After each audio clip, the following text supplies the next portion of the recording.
A beautiful night for baseball in downtown Cincinnati, and we welcome you to Great American Ballpark. This 7-game Reds homestand continues with the team directly behind them inside the National League Central Division. The Pittsburgh Pirates only a half game behind the Reds, and these are the three teams you see inside the Central sporting the second and third best records in all of baseball. And hi again, everybody. Alongside Chris Welsh, I'm Tom Brenneman. Welcome, as always, to Reds Baseball right here on Fox Sports Ohio. You want to win baseball games, Chris? You've been talking about it for years. You better get it done on the mound, and these two teams very much do that.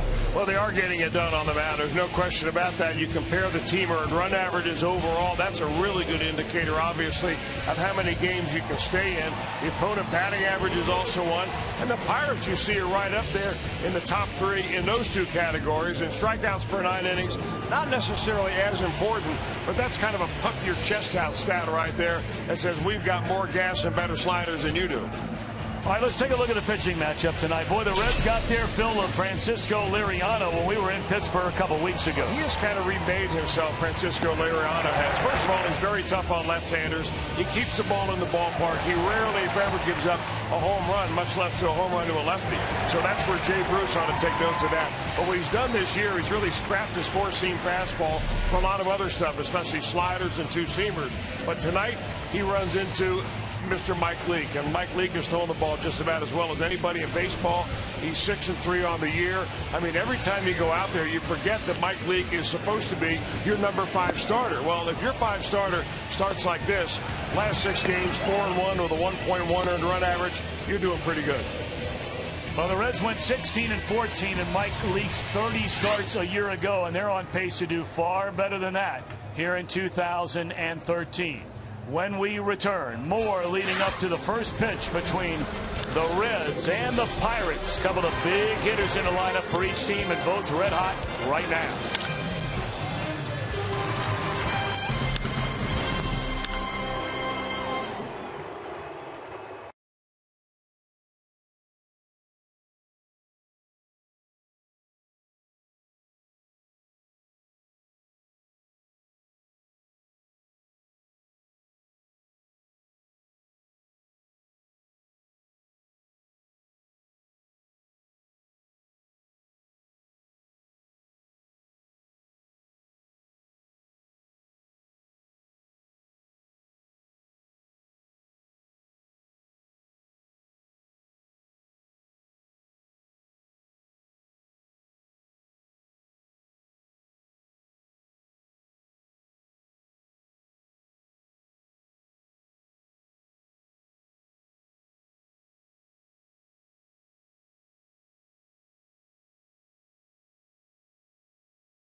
by authority of the Cincinnati Reds and may not be reproduced or retransmitted in any form, and the accounts and descriptions of this game may not be disseminated without the express written consent of the Cincinnati Reds.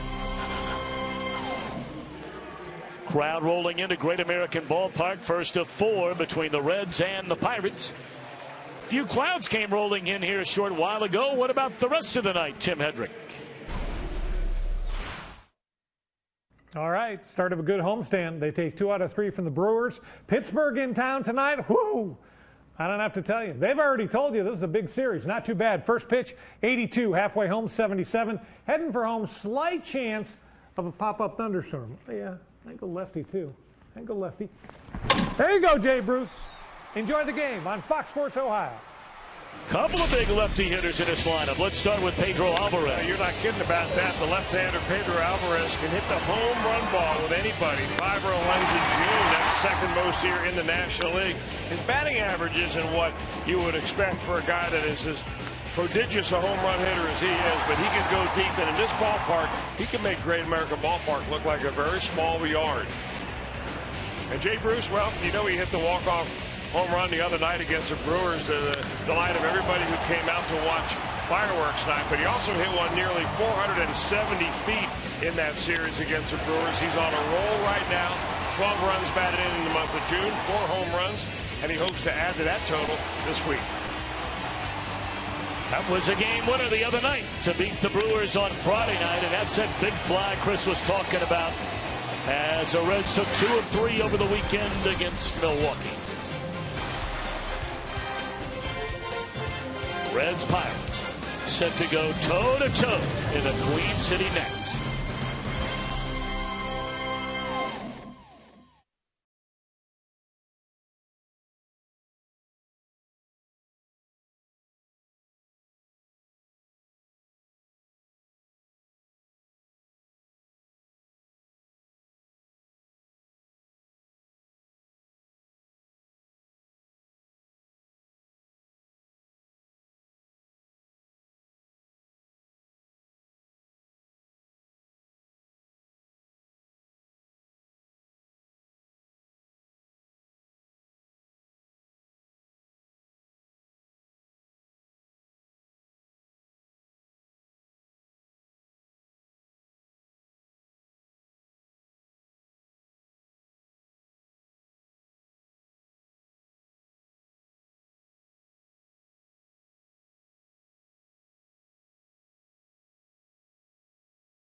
Brought to you by the Ford F-Series trucks, the best-selling truck in America 36 straight years. By Cincinnati USA Regional Tourism Network. Book your stay at CincinnatiUSA.com. And by Skyline Chili. Feeling good? It's Skyline time. And it is nearly game time here at the big ballpark in downtown Cincinnati. Clint Hurdle has done a very nice job since taking over the Pirates. They've increased their win total in each of his 3 years, but they have still not had a winning season over the last 20 years. His starting lineup for tonight has Starling Marte in left, Alex Presley in right, Andrew McCutchen in center. Garrett Jones at first, Russell Martin catching, and Pedro Alvarez at third. A latter third of Neil Walker. Jordy Mercer is at shortstop.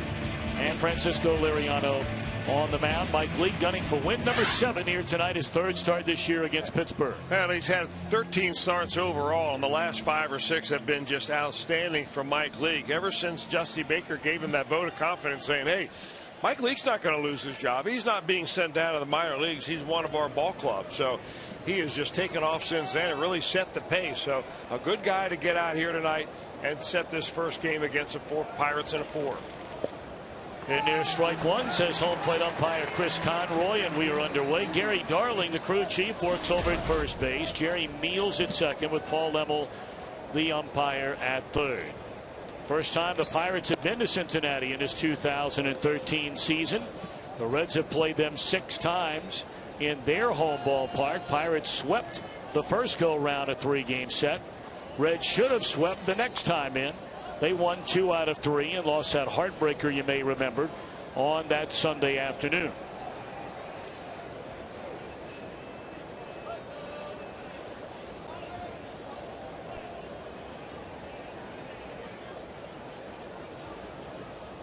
Pirates just beat the Dodgers rolling into town 2 out of 3 over the weekend, and a Tapper foul wide of third. It remains 1-2 on Marte. Marte began the year on fire. Was batting well into the mid 300s and then really cooled off, dropping that batting average into the 270s before this recent run just over the weekend.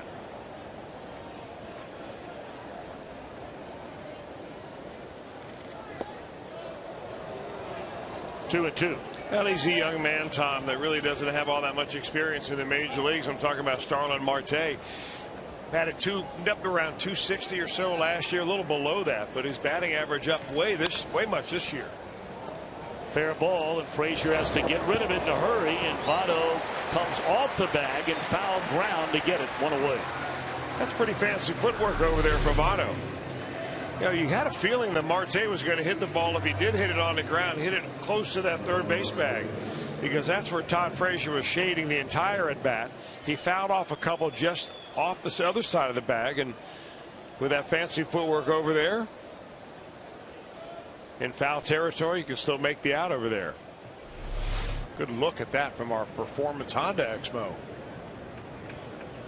So now Alex Presley, he had just been called up from the minor leagues when the Reds were in Pittsburgh 3 weekends ago, and it's in there to strike. You may remember they gave him a start in that series right when they brought him up. That was on the 1st of June. And for the 7th time in his very young major league career, he had 3 hits in a game.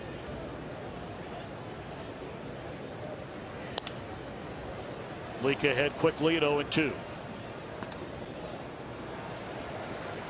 The last time the Reds saw the Pirates, Reds beat them 2 out of 3, and then the Pirates played the Atlanta Braves, and they were swept 3 games in a row. But they have played much better since then. Won 6 of their last 9, including each of their last 3 series. And we brought up earlier, only behind the Cardinals and the Reds, 2 teams, of course, in their division. The Pirates with a 3rd best record in all of Major League Baseball at 41 up and 28 down. 2 hopper to Cozart, and just like that, 2 are out. Take a look at the Reds on defense, presented by your Ford dealers. Derek Robinson, the nod out in left field, joined by Chew and Bruce. The regular cast of characters along the infield, and Devin Mesoraco hanging the signs for Mike Leake. Cubs and the Cardinals were scheduled to start the same time we are starting here tonight in St. Louis, but that game being delayed by rain, and we'll keep you up to date on how that goes if and when it gets going. Now McCutchen, strike 1.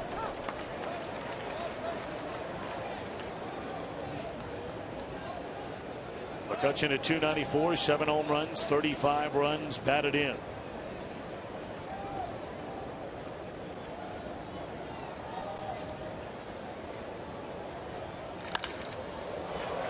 Line into left field. That'll be a 2-out hit for the Pirates center fielder.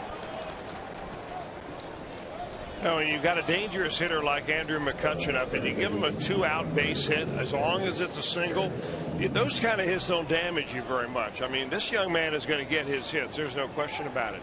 What you don't want to do is face him with runners on base in a key situation. So let him have all those 2-out singles that he wants. So now Garrett Jones. The last time we saw Garrett Jones, he hit that towering home run into the Allegheny River off Jonathan Broxton to tie the game in the 8th inning. That was on that Sunday afternoon, a game the Pirates would eventually win.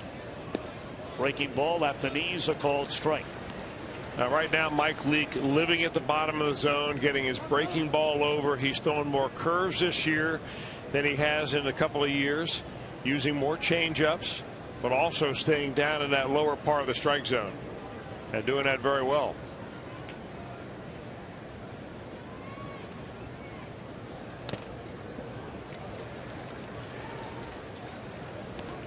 That home run he hit on the 2nd of June into the Allegheny River traveled 463 feet. That came with 2 outs and 2 strikes in the inning. The Reds were trying to protect that 2-run lead.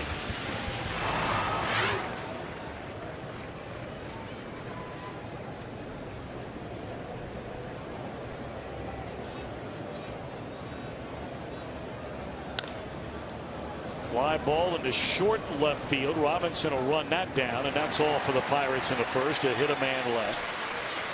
Shoe set to get it started against Liriano as the Reds bat in the opening inning.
Half of the first inning, and here's the way he filled out his lineup card for the opener this series against the left-hander Liriano.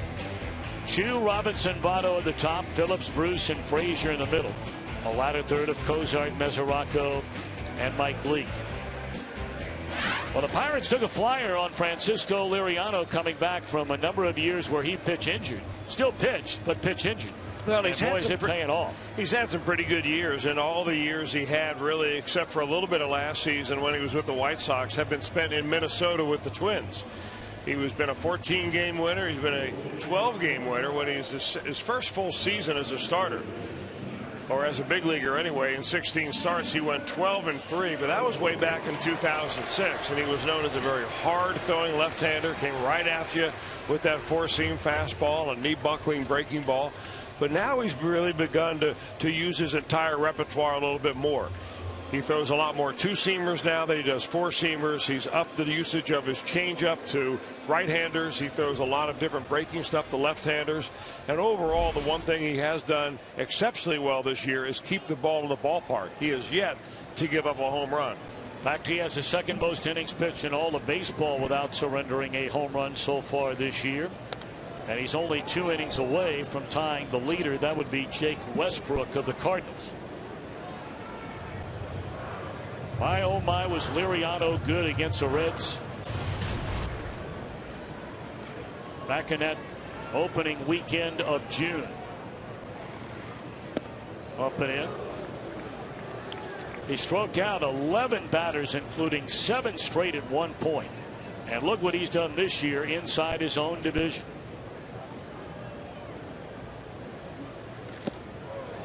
Two and one. That's the old-fashioned theory right there. You throw one inside, go ahead and back it up with another. He may be doing that so he buys part of the plate later on in the ball game. These Pirate pitchers have hit more batters than any team in the National League, and of course it was a hit by pitch fest when these teams got together back in the early part of this month. Pirates pitchers have hit 37 batters so far this year. And there's some bad blood between these two teams already. 3-2 on Chu. Well, one of the guys who was hit by the Reds, of course, was Brandon Phillips. He was out for 4 games, and the Reds promptly lost 3 of those 4. So there's something festering. You don't know if it's going to come about in this series, but you know there's some background. And that's a walk to 2 to begin the bottom of the first inning. Well, this goes all the way back, of course, to earlier this year, continuing on from what happened last year. McCutchen gets hit, Phillips gets hit, and then Phillips the following day, when he got hit on the left arm, that, as Chris mentioned, wound up costing him 4 games. And even when Brandon came back, he wasn't the same guy for another 4 or 5 games. You're right, and you got to wonder, you know, at some point, Brandon Phillips, of all people, is going to have to go around and say, you know what, guys, they're coming after me. You know, let's make it even and then go from there and just play some baseball. Well, Robinson shortened up and then took a pitch right down the middle, of fastball for a strike. 282 batter, 5 runs batted in.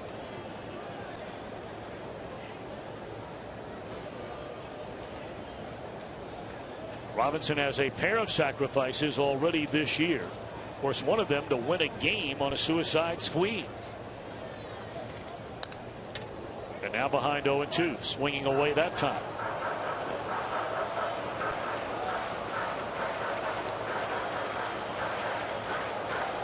Now, Robinson is in there because he's not left-handed. And the Reds are tight, of course, with outfielders that don't hit from the left side. He's a switch hitter, but he struggled against left-handers so far this season, looking for only his 4th hit in 37 ABs.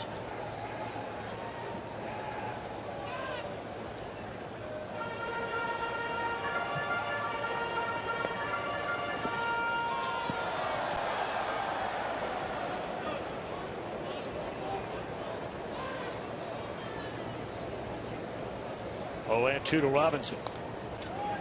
It'll stay right there.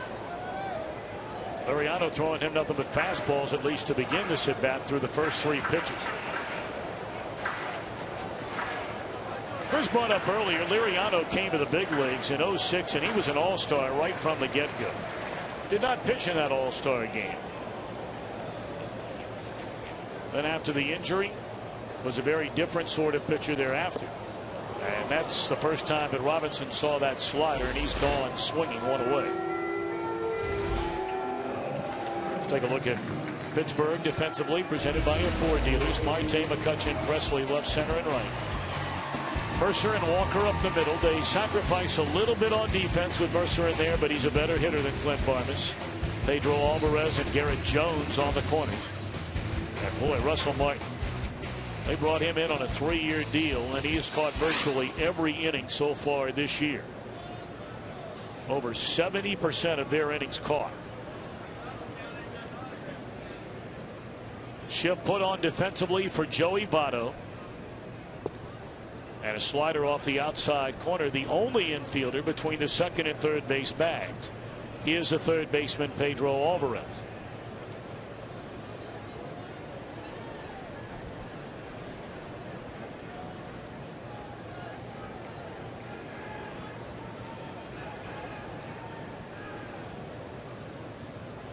Runner goes.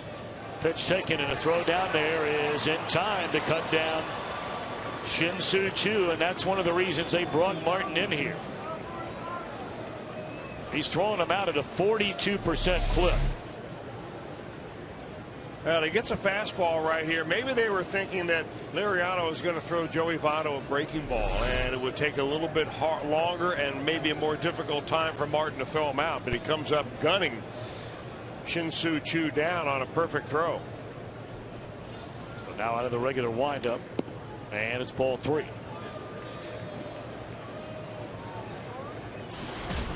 The Pirates were at rock bottom last year throwing out opponent base stealers. 11% of the time they threw out a runner. And that one right between the shortstop and the second baseman.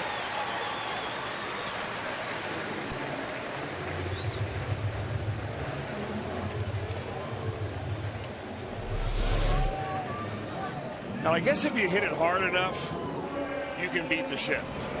To some guys standing up there, they see the shift and it looks like one big pulsating glove waiting for the baseball.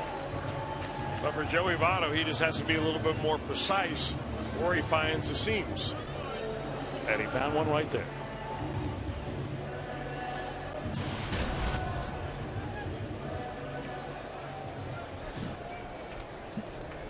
So now Brandon Phillips with a runner at first and 2 out. You know, you go back to when Phillips got hit by that pitch against the Pirates. Brandon only has 8 hits and 43 at bats since then. That's a 186 batting average. Now, when given a chance to knock in runs, he's done that. In the 10 games, has 11 RBIs. Well, we mentioned as far as just swinging the bat, he has not been the same guy since getting hit on that Saturday night. 1-1.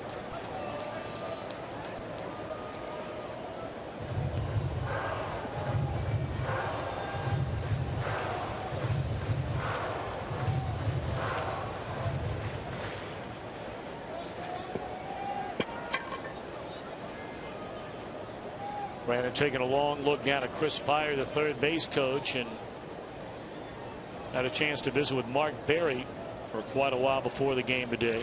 That one rolled over foul, and he's back in uniform as he has been now the last 2 homestands. And said really for the first time in all these weeks after undergoing the radiation, so these last 6-7 days he is finally starting to feel really good again.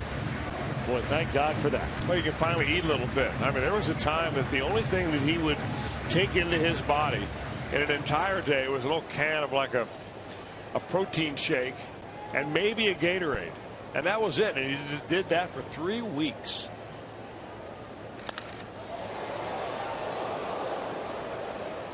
But he looks better now, Mark Berry does, than he did last week. I mean, it's a marked improvement. So it's great to have him around. I know a lot of the Pirates, especially the coaches who've known Mark Berry for a long time, happy to see him out here. Won't be long, he'll be back out there at third base. Yeah, you're right.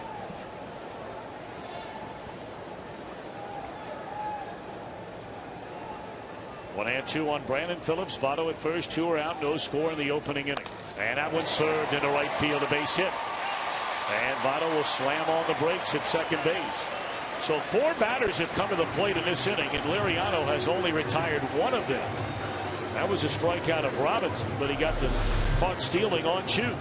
Pretty good swing right here by Brandon Phillips. He knows that that fastball and changeup of Liriano is going to be running away from him. So even if he gets a ball on the inner part of the plate, he's thinking, I'm not going to pull this. I'm going to go with it. And he puts a nice inside out swing on the ball on a little sinking line drive that picks up a base hit.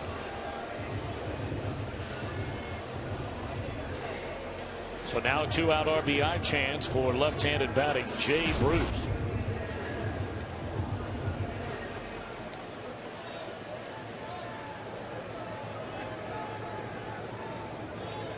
Votto the runner at second base. Phillips on at first.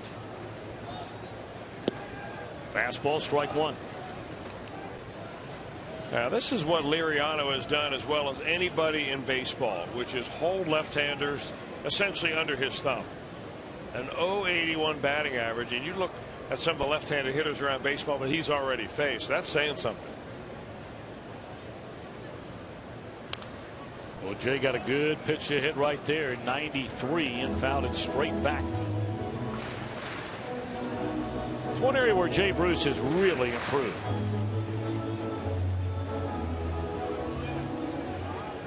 That's remarkable.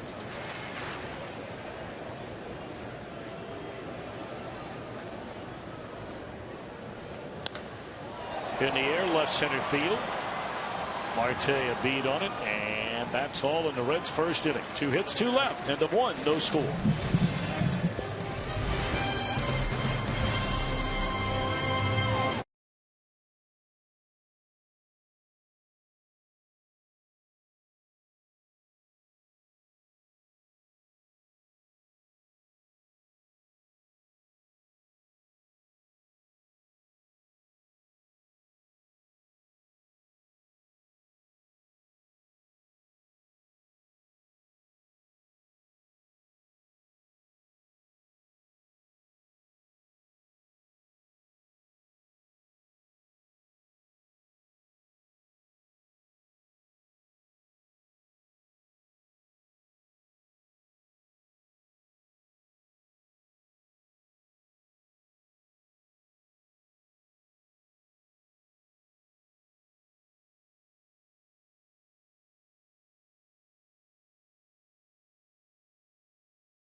With your Cincinnati Reds, Wednesday, July the 3rd, the Reds and the Giants will have the post-game fireworks that night, brought to you by the Grand Slam Getaway at CincinnatiUSA.com. So remember that now. Wednesday, July the 3rd is the night we have the fireworks. Biggest bang for your buck this summer on 6 of your favorite family attractions. For tickets, call 513-381-REDS or visit reds.com/July.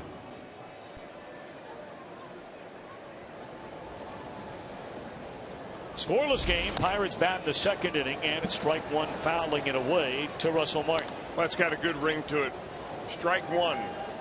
Strike 1. And that's what Mike Leake has been able to do over the last few starts. It has really made it easy for him to work his way through some lineups, getting ahead of the hitters. I mean, look at all the best pitchers in baseball, at least those pitchers that are experiencing the best years, and more often than not, they're attacking the strike zone with strike 1.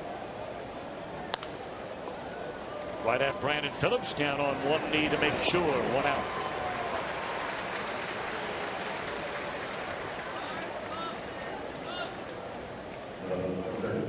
Good crowd on hand tonight, this Monday night. Close to 30,000 expected, and tickets are available for each of the next 3 games. Night games tomorrow and Wednesday, and then an afternoon tilt to wrap up this homestand and obviously this series on Thursday. Well, the Reds beginning a stretch tonight. Well, they're going toe-to-toe with some of the best teams in all of baseball for nearly the next 2.5 weeks. Got the Pirates with the 3rd best record in baseball, in for 4. Upcoming road trip will feature at Arizona this weekend. They are the leaders in the NL West. On to Oakland for 2 games. They are the leaders in the AL West. And right behind them in that division, the next stop on the next road trip, the Texas Rangers. Oh, and by the way, after that road trip, July the 1st, the defending world champions come to town for the first of 4.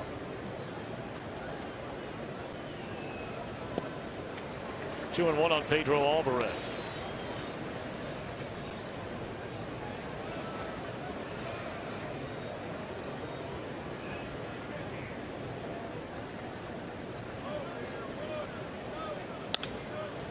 right by the mound, and Cozart having to play that one near the bag. Alvarez gets up the line pretty well, and the throw is in time. That was not an easy play for Cozart.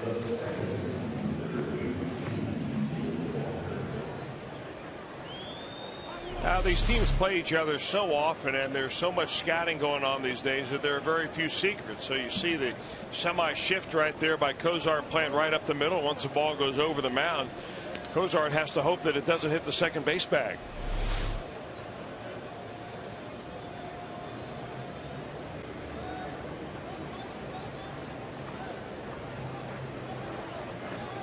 Now Neil Walker with 2 down and nobody on.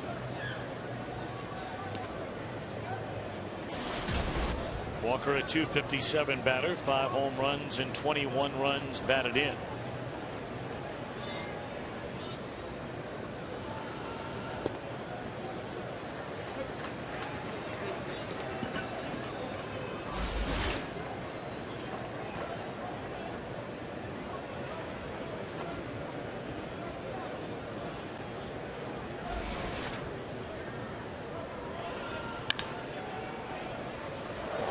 Boy, pretty slick play there by Votto, and that'll end the inning. 3 ground ball outs for Mike Leake in the second. No score after an inning and a half.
Broadcast tonight, we'll have our Miller Time moment presented by Miller Lite.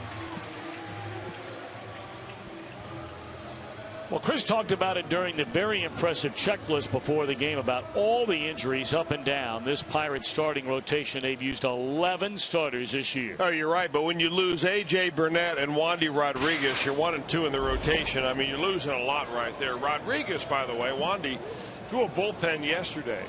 So they feel like that he might not be too far from coming back. A.J. Burnett, on the other hand, if they get him back by the end of the month, they'll be very, very happy. He's got a strained calf that may even be a torn calf. So it's one of those injuries that applies to his push-off leg, and he's the guy that really holds this entire pitching staff together. That and the fact that James McDonald, he wasn't very good at the beginning of the year anyway, mainly because he had a bad arm. They scuffled with their pitching. In fact, it was Clint Hurdle tonight before the game that was mentioning, you know, I keep going over what happened to the Reds last year, where they didn't have a starter miss a start. He goes, that is so unbelievable. You have no idea. And then look at our situation. You know, it's interesting. You look at that list, and really a credit to both the Pirates and the Baltimore Orioles, where their seasons are going very, very well. Well, Toronto and the Angels, it has not been good. You know, you've got to really give some consideration to the managers. You know, Clint Hurdle's done a great job, and I know that you've always been a huge fan of Buck Showalter doing a great job over there in Baltimore. They're getting the job done. They are getting it done without a doubt.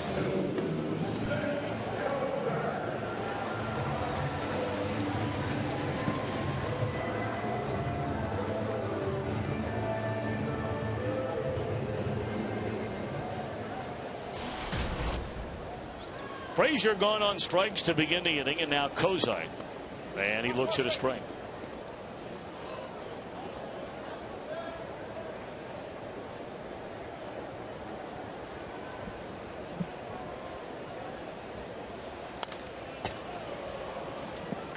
Reds had 3 base runners in the first inning. But of course, the big play is when Chu was thrown out trying to steal. As the Reds had 2 more hits after he had reached getting hit by or drawing ball 4 in that at bat, and Cozart has gone swinging. And that's back-to-back strikeouts here in the second for Liriano. We brought up earlier, he punched out 11 Reds in 6 innings. His other start against him. Well, he's got enough fastball to keep you honest, and then when he drops that slider on you, he comes out of the same arm slot. The ball he tries to drop on your back foot if you're a right-handed hitter, and that's pretty good placement there for a strikeout pitch.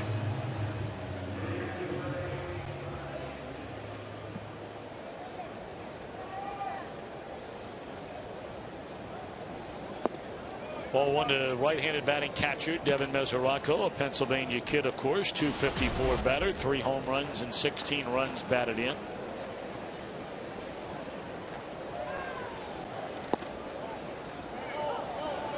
Mesoraco thought that pitch was inside.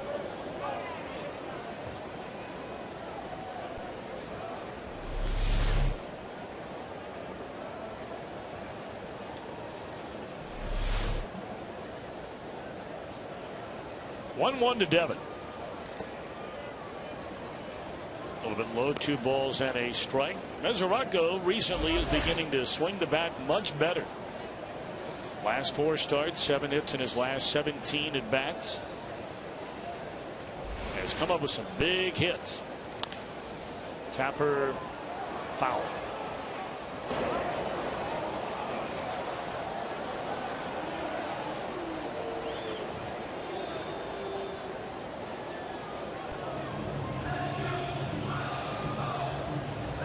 Of course, you talk about the Pirates and all the starters and the injuries they've had to their rotation. At the same time, you have to talk about this depleted Reds bullpen. So if the Pirates are not at full strength in that area, the Reds are certainly nowhere near full strength in their bullpen area. With both Sean Marshall and Jonathan Broxton unavailable, both on the DL for this 4-game series, and probably for quite some time. They're hoping that Broxton would be back, not this weekend in Arizona, obviously, but when his 15 days are up, that would be in Texas the following weekend. And Marshall, he made the comment after the game yesterday, it might be still 2-3 more weeks. Yeah, you know, if you look at the composition of the Reds bullpen right now, it looks really entirely different than it did at the very start of the year. You know, you had it all planned out where Chapman would finish it and Broxton would set it up, and Marshall would set up before that, and LeCure would set up before that. Well, when you lose 2 of those key guys, and that would be Broxton and Marshall, you have to start flip-flopping guys around. Got 2 pitchers down in the bullpen right now that you really never thought would be in the bullpen in June for this Reds ball club. Curtis Parks and Tony Cingrani. So Cingrani, for the time being, working out of that bullpen. I mean, let's face it. You know, what's the alternative? I mean, the Reds feel like they need, you know, a hammer down there, and even though Cingrani is not necessarily used to pitching in the bullpen, he's the best option they have right now. Well, if you want to take your top 12 pitchers in the organization and put them in the major leagues, you have to include Tony. So now Mike Leake after the walk to Mesoraco. Second walk issued by Liriano. That's ball 1 to Leake. Leake has really slowed down swinging the bat. Boy, he was red hot his first 3-4 starts of the year. Now just 5 hits in 31 total at bats. Off the end of the bat, into short right, and that'll do it in the second inning. A man left. We move to the third, where we are scoreless.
Serious lawyers for serious injuries.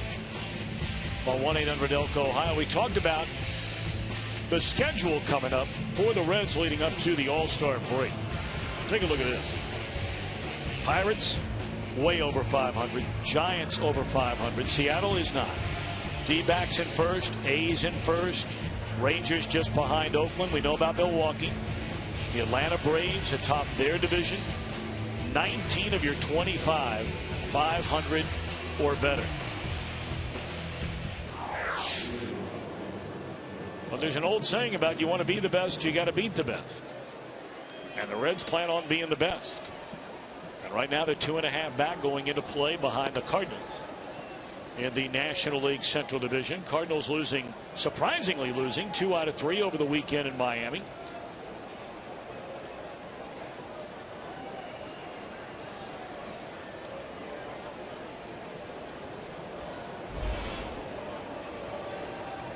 Cardinals and the Cubs are still in a rain delay. They have not even started the opener of that 4-game series at Busch Stadium. 8-9-1 in the batting order. Jordy Mercer swings and fouls it out of play. 289 batting.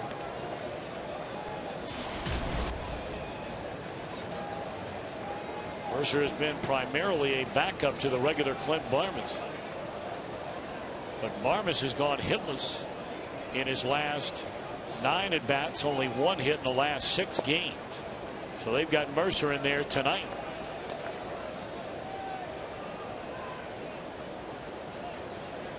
And you see what he's done when given the chance to play.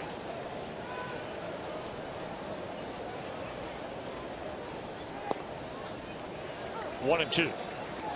Well, that's a nice pitch right there. You see the action on it. Great comeback action. So it takes a little bit off the fastball. I'll tell you, the more you see Mike Leake pitch, the more he reminds me of kind of a miniature Bronson Arroyo without the big sweeping curveball. 2-strike pitch driven that will go all the way to the wall into left center field, and that'll be a leadoff double by Mercer. Second hit for the Pirates against Mike Leake. He was trying to throw that pitch in the same spot that he threw the changeup that came back over the plate, but he hangs this one over pretty much center cut right there, and Mercer's able to get the good wood on it. I'll tell you, the difference between a good pitch and a bad pitch location wise may only be 4 inches. The big league hitter will be on it, even the number 8 hitter.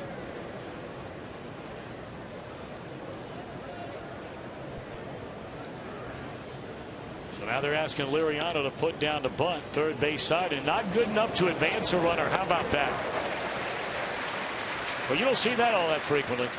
Mike Leake's a very good athlete. He gets off the mound quickly, covers his position as well as any right-hander out there. And I say right-hander because right-handers will fall a little bit towards first base, but Leake really straightens up. And when you run it right back to the pitcher, he'll take a look anyway at second base, even though Mesoraco is directing him to get the out at first.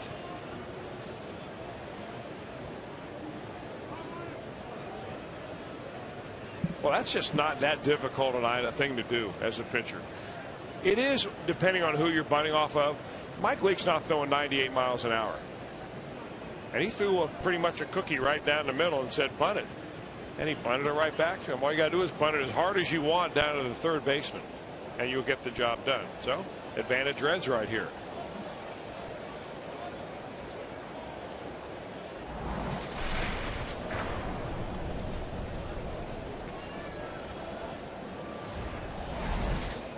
Now Marte bats for the second time. He bounced out to Frazier leading off the game. Runner in scoring position for the first time for Pittsburgh early on in this game, and there's strike one.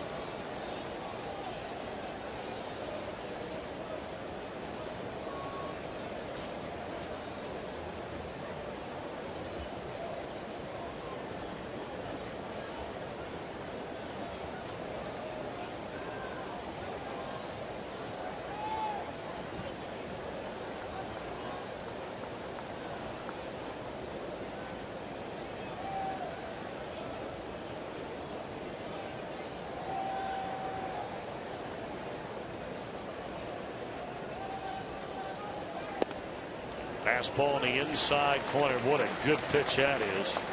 And that puts Leake ahead of Marte at 0-2. The reason I say that Mike Leake reminds me a little bit of Bronson Arroyo is that he throws all four pitches and then even varies a little bit on those four pitches. Fastball, only throw 5 pitches, 2 kinds of fastballs, a 4-seamer, a 2-seamer, a slider, a cutter, a curveball, a changeup, and he uses all of them. And I think that just watching Bronson Arroyo and following Arroyo around the last few years has made both of them a little bit better pitcher. And of course, Arroyo has really taken Leake under his wing. I mean, if there is one guy of all the young pitchers on this Red staff, and perhaps it's because of the kind of stuff they feature. I mean, the other 3 guys in a rotation are power guys. But I mean, Leake has very much become the understudy for Arroyo. Spend a lot of time together.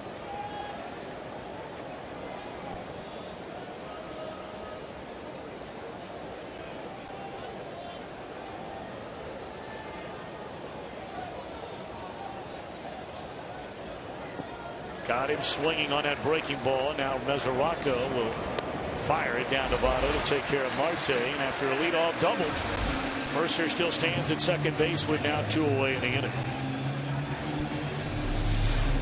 Now here's a curveball we were talking about. I mean, it has nice bite to it, but it never is a strike. It just looks like a strike to Starling Marte because it had the plate as far as in and out. It wasn't not high enough to be a strike, but you don't realize that as a hitter, and it's always better to miss down like that over the plate than it is off the plate where the ball never really looks like it's going to be a strike, if that makes sense.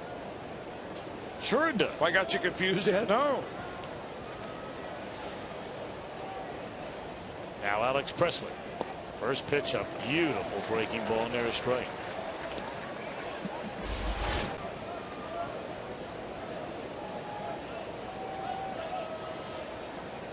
Scoreless game. Runner at second, 2 are out. We're in the top of the 3rd inning.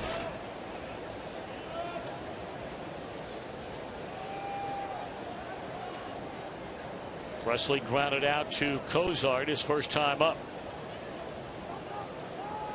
Oh, that ball's not dropped by Cozart, and maybe contact with Mercer popped it out of there, but they may have had it.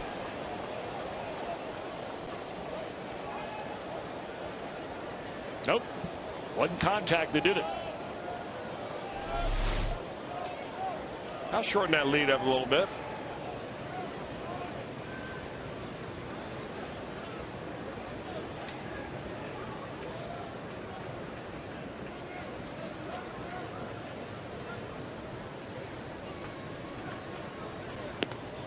Fastball up and away to Presley, evens a count of a ball and a strike. Yeah, last time Presley was up, he hit a ground ball to his college teammate Zach Cozart out there at shortstop. They both went to Ole Miss. Presley drafted by the Pirates a year ahead. He was at 06, and Cozart went in 07. And Lance Lynn on that team, if I recall. It's a pretty good team.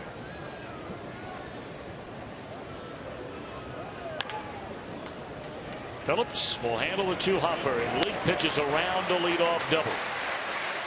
The Reds come to bat, top of the order in the third. No score.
Writes about how Sean Marshall is still contributing to the bullpen even though he's on the DL. The Bengals are back on Hard Knocks this training camp. We'll have all the details. Well, that's a great show. And Chad Johnson, now a free man. Read the story on his apology. It's all at foxsportsohio.com, brought to you by 1-800-SAFE-AUTO. Drive safe, spend less. Scoreless game as the Reds have a top of the order here in the bottom of the third inning. Chu walked his first time up, then was thrown out trying to steal second base. The Reds so infrequently run. That one off the end of the bat.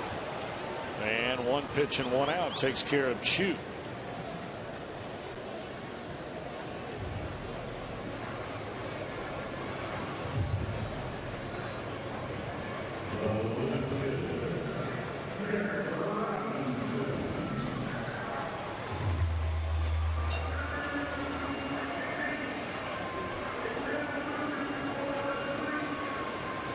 Look down there in the Mercedes-Benz Diamond Club. And look who's sitting down there in the third row. The hit king, Peter Edward Rose. You know, he's got the camo hat on, but you can still see him. Camo just doesn't work for Pete.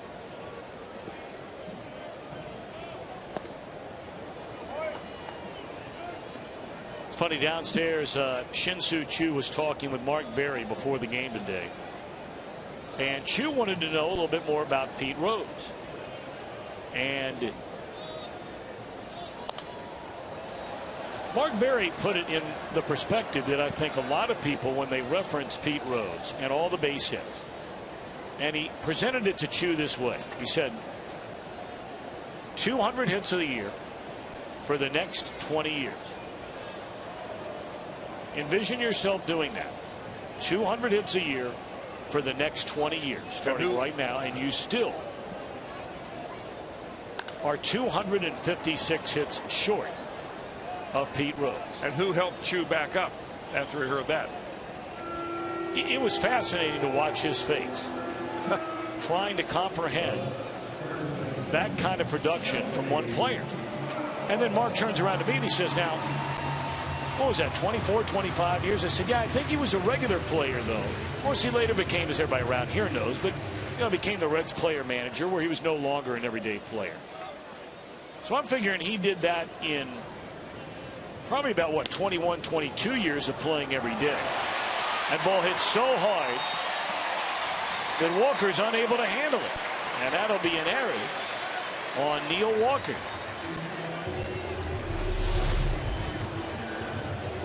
They bunched the hole a little bit more. That's just about where Joey Votto's hit came the last time. It was a one hopper that went through the infield. That time the two hopper kind of eats up Walker.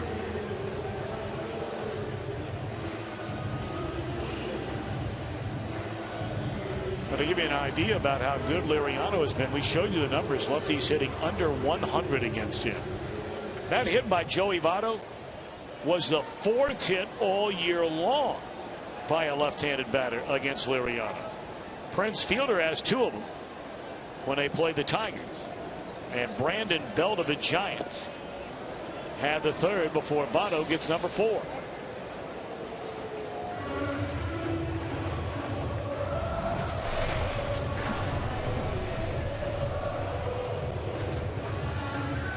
Phillips had a single into right field in the Reds' first inning, was stranded along with Votto, and Jay Bruce flied out to left field.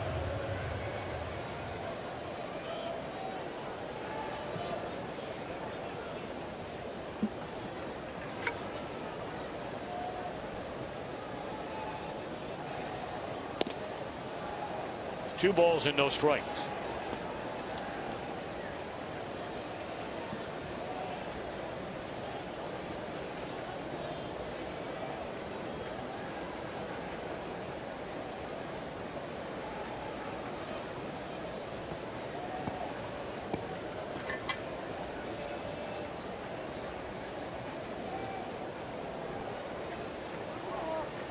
That's a balk on Liriano.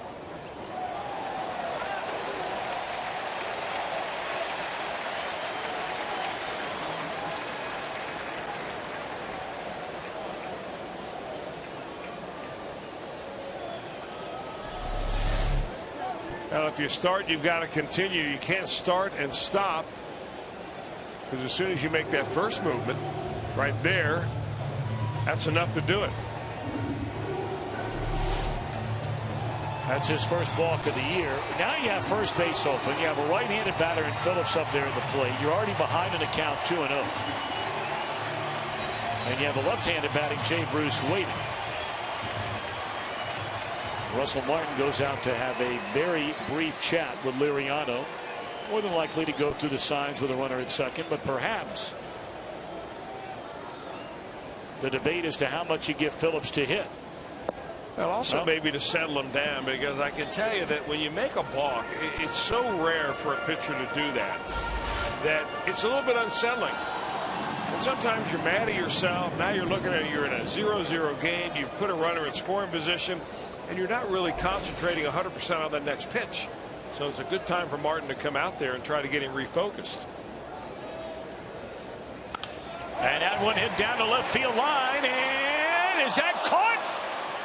Wow. What a play by Starling Marte in left field to take away a hit and a run.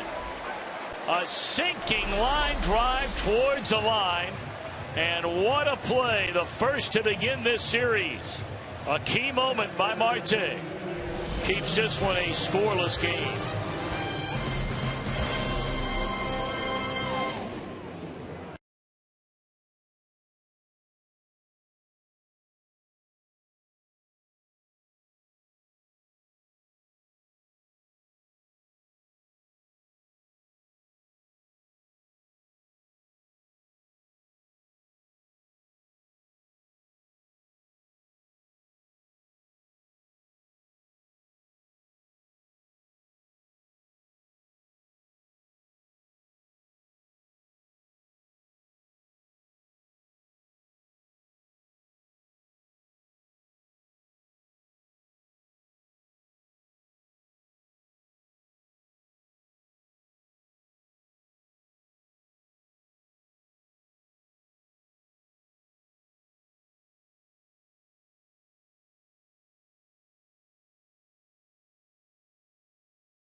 How about this play? That might be a game saver. You don't know how this ball game is going to go, but it's 0-0 right now, and that one, as you said, Tom, keeps it scoreless. What an effort.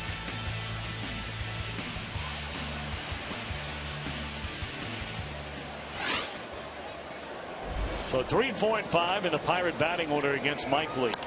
And McCutchen swings at the first pitch and fouls it away. McCutchen, one of the 2 hits the Pirates have in a game so far tonight when he singled to left center with 2 outs in the first inning.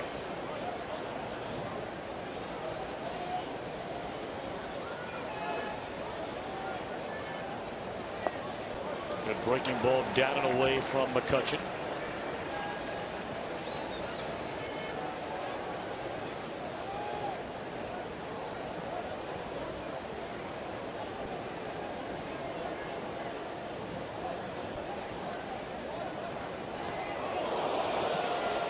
That 0-2 pitch got away from Leake and hits McCutchen in the back.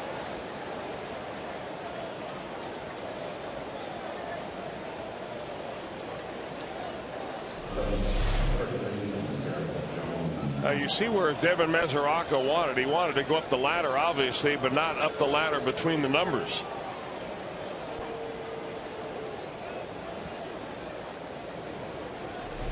Boy, with the history that these 2 teams have had recently, you just wonder if that one, I mean, McCutchen is their main man. Phillips is the main man for the Reds, along with Joey Votto, of course. And you wonder if this may just push that escalator into overdrive.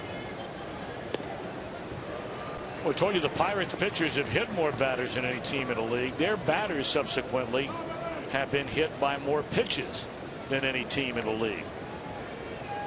Reds are second, but that's the 41st time this year a Pirate batter has been hit with a pitch. Now McCutchen, got to watch him. 15 out of 19 in stolen base attempts. 1-1 to Garrett Jones. And if Garrett Jones is thinking along with the Reds, he's thinking, all right, you know, I got a speedster on first base. It's happened a lot for Jones every time he bats behind McCutchen. He's thinking, I'm going to get some more fastballs right here. Garrett Jones is a good fastball hitter. You're going to get fastballs because you don't want McCutchen to steal.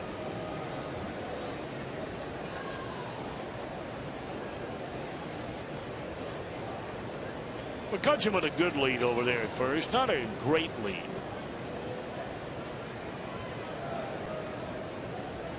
And now he'll drift off the bag as Leake settles on the rubber.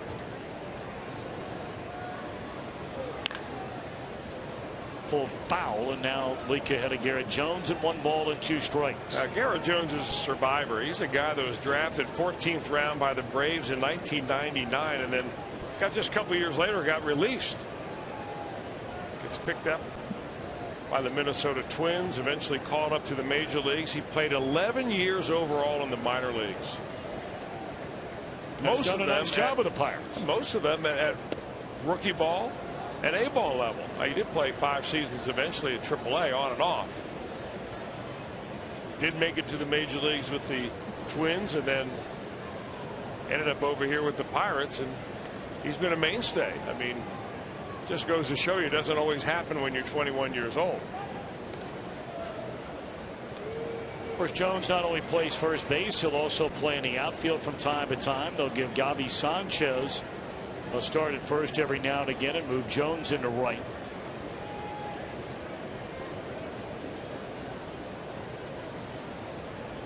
Leadoff man aboard here in the Pirate 4th inning of a scoreless game.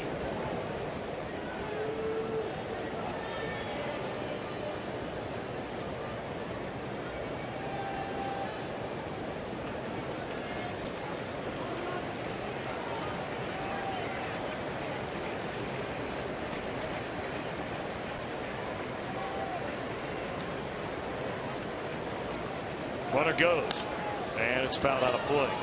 Yeah, that's what happens when you steal with 2 strikes on you. I mean, McCutchen may end up, depending on how pesky Jones can be at the plate and spoiling good pitches, he may end up getting his sprint work in here.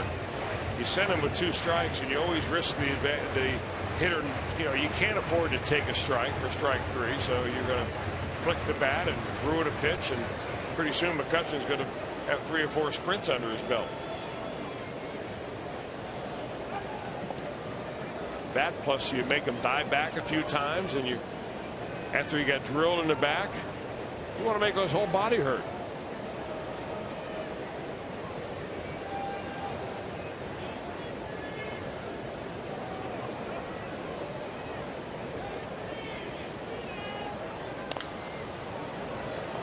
This will be an easy double play after the short hop pickup by Kozar.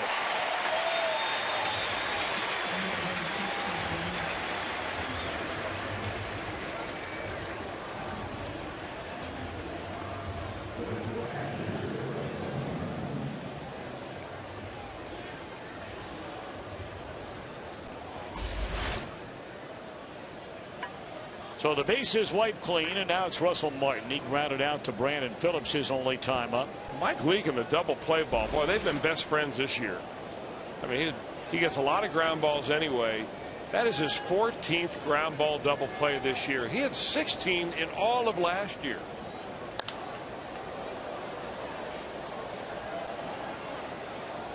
So it's almost like clockwork. I mean, he gets a guy at first base, and next thing you know, somebody in the infield is turning a double play. Well, you brought it up early. I mean, Leake has increased his ground ball rate in each of the last 3 years. Johnny Cueto is the only pitcher on the staff who induces more ground balls on average than Mike Leake.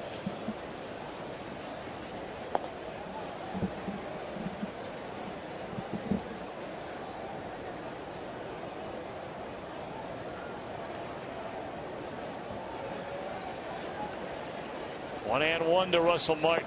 And a swing and a miss.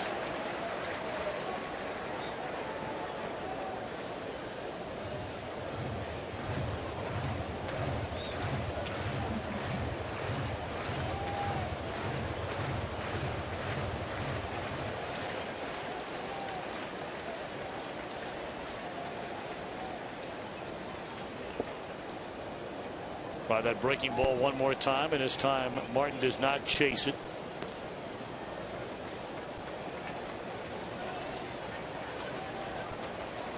Pirates have had a base runner in 3 of the first 4 innings against Leake, but only one. Pitched around a leadoff double in the Pirate 3rd inning, and now trying to put this inning on ice. And Leake thought it was strike 3. He was walking to the dugout. Yeah, he was. He thought that was at the very top end of the strike zone, and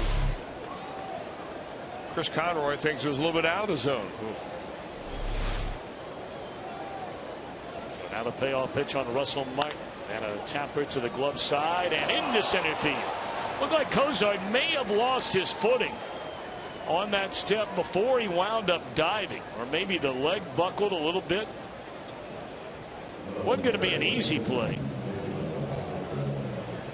It looked like it had a lot of overspin on it. It looked like the second hop hit right there at the edge of the grass and the dirt, and that may have propelled that ball a little bit quicker. Right there is where it just kind of took a funny hop and may have fooled Kozar. You're right, because he did not lose any footing there.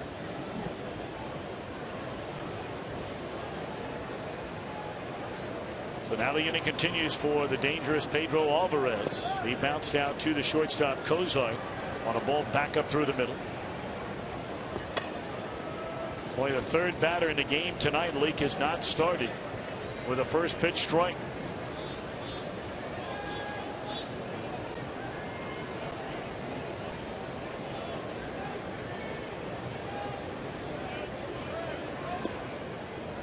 Now he falls behind 2-0. He may wonder what that white stuff is on Mike Leake's hat. He's got on the back of his cap. He's got on the bill of his cap.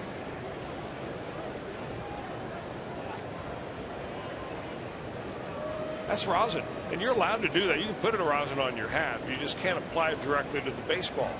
You can put it on your hand and then go to your hat. You can go to your uniform.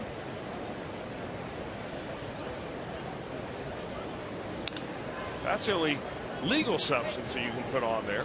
You can go to the dirt and wipe your hands off, and you can wipe your hands off your hat or your uniform. But if you have some stuff out there that may resemble something else, maybe pine tar, that's when you may get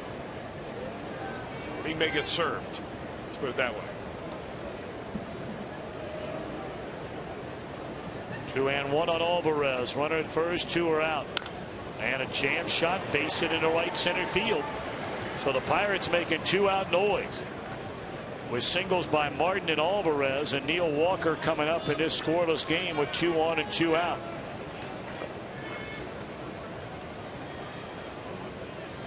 Of course, Leake thought he had Russell Martin struck out for the final out in this inning. He threw him at 2-2 pitch that Leake thought for sure was strike 3, so much so that he had already made a couple of steps towards the dugout. He missed on the next pitch before Martin then singled back up through the middle. Alvarez follows with a hit. And the Pirates, for the first time all night, have 2 on in an inning against Leake. In the air right field, Jay Bruce will get to it, and that's all. 2 hits, 2 left. Middle of the 4th. Reds and the Pirates still scoreless at Great American Ballpark.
Pirates on Fox Sports Ohio. Jim Day with you, and we would like to invite you to get out and vote Reds early and often. We're talking about the 2013 All-Star Game. The latest round of results was released last night, and the Reds right now own the right side of the infield. Votto and Phillips leading all vote getters at their positions. Tulowitzki at shortstop, Pablo Sandoval third. Buster Posey leads all vote getters behind the plate. In the outfield with Beltran, Justin Upton, and Bryce Harper. Now, you need to get out and vote because Phillips, even though he has over 2 million votes, Marco Scudero and Matt Carpenter are closing in big time. They do a really good job with social media out in San Francisco. Obviously a large market. So log on to MLB.com or Reds.com. And you can vote up to 35 times for the July 16th All-Star Game, which you can see right here on Fox. And by the way, guys, in the outfield, Shin-Soo Choo 9th. Jay Bruce, who comes to the plate right now, not even in the top 15 amongst National League outfielders, despite leading all Major League right fielders in RBIs, doubles, extra base hits, and tied for first in hits, boys. Well, you know what? I'm not going to say I'm surprised, only because I'm really not a year goes by where I'm not completely surprised by something or another as it pertains to the balloting. But you know what? If that's who the fans want to see, that's who they want to see.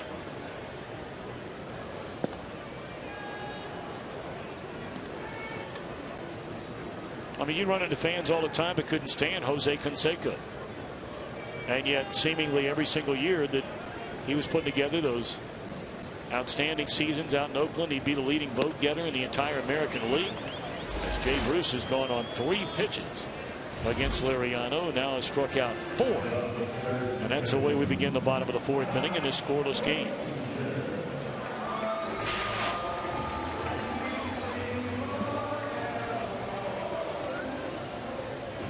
Well, you take a look all time by a left-handed pitcher. And the frequency of strikeouts with a minimum of 800 innings pitched. Billy Wagner, of course, a reliever. Everybody else on that list a starter, including Liriano. That one popped up. 2 away in the inning. Of course, Randy Johnson, second on that list, is second all-time in the history of baseball in overall strikeouts, only to Nolan Ryan. Clayton Kershaw, pretty good. 24% of the time against a left-handed batter. Liriano in his career is striking a guy out. And it's left-handed batters. That was left-handed pitchers. Oh, left-handers all time. All those were lefties. I misread that. Okay. Well, it's even more impressive then. Against all batters.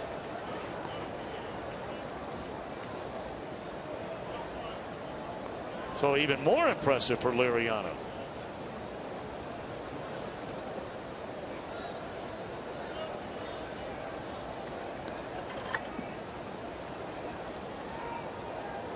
Of course, you know, you bring up the name Randy Johnson. There are a lot of people that when Liriano first came to the big leagues, he was the man that Liriano would most be compared with because he threw so hard like Johnson. A fastball 97 miles per hour. The slider he was throwing back when he first came to the big leagues in Minnesota, 91 miles per hour. And of course, those were the 2 signature pitches for Johnson. In the air, left field. Hit pretty well, and it's 1-0 Cincinnati.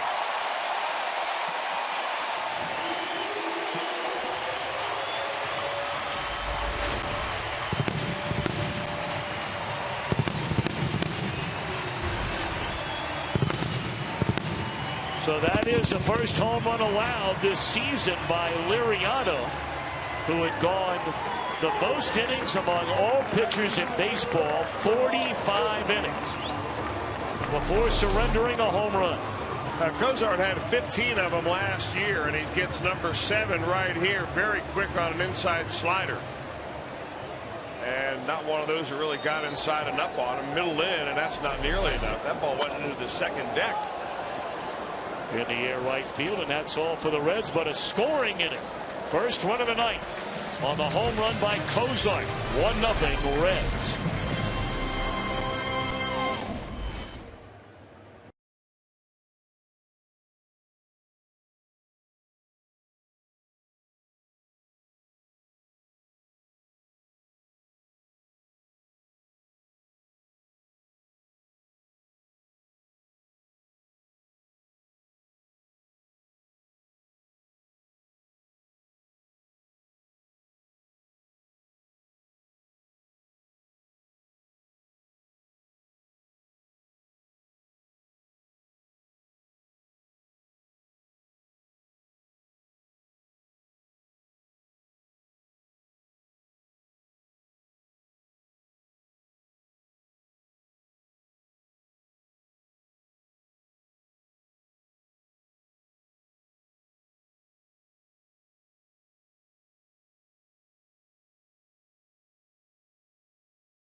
Right along with you. MLB.TV celebrating 11 years. Visit Reds.com to order and get more details. MLB.TV is baseball everywhere.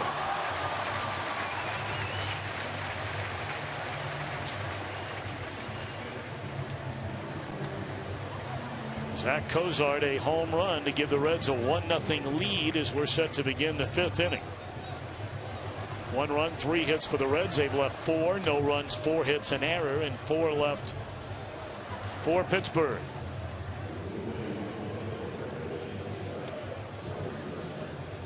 8, 9, and 1 in the batting order. Mercer led off the third inning, and he doubled into left center field, but then never moved. They asked Liriano to put down a bunt. He bunted the ball, but bunted it right back at Leake, so Mercer could not advance. Then Leake struck out Marte and got Presley on a ground ball to Phillips to end the inning. The Pirates have had a runner in scoring position now in each of the last 2 innings, but could not get him beyond second base.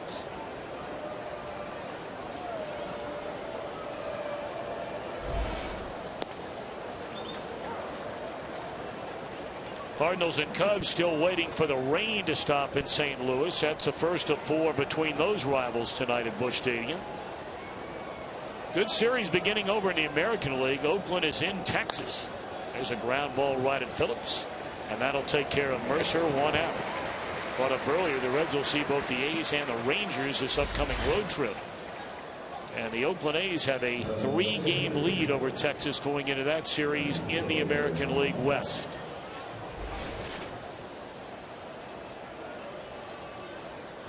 Another interesting series is going on out west. That'll be the Padres all of a sudden playing very good baseball. They've won 8 of their last 10, 13 of their last 17. And a team that everybody picked to finish dead last in the NL West. Oh, look now. They are 2 games behind the division leading Diamondbacks. What a story the Padres have become. I guess you can't count anybody in that division out. Oh, the Dodgers are the only team that is under 500. They're 10 games under. 1-1 to Liriano. Giants are a game and a half back going into play tonight. Arizona will open a series at home against Miami.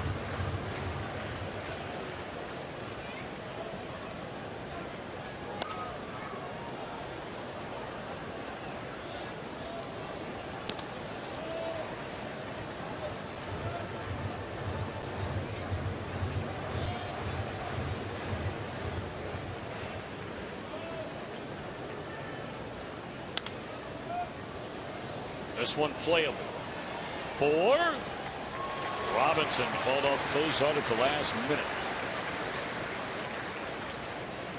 While we have a moment, our AT&T trivia question tonight: who was the first manager to win the World Series with 2 different teams? Give you a little while to think about that one.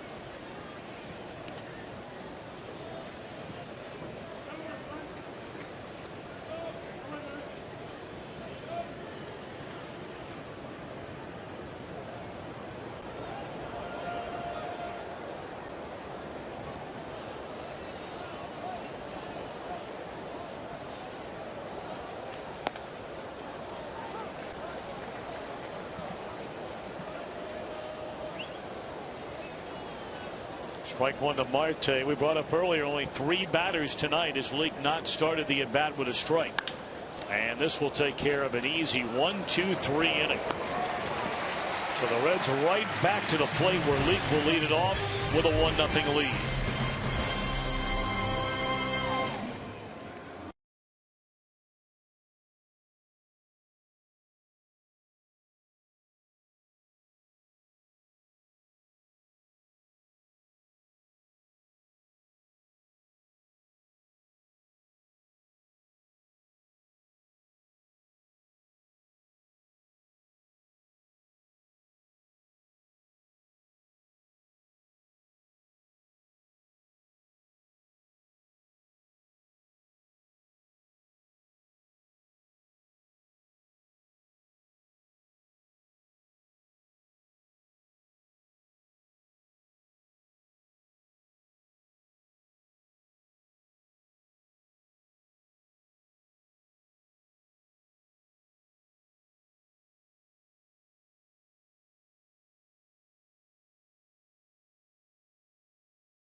Fox Sports Ohio, brought to you by Toyota.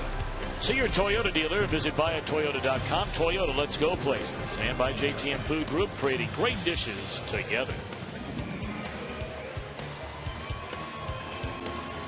Ah, yes. The words we heard from the late, great Joe Nuxhall each and every night. Signing off on the radio, rounding third, and heading for home.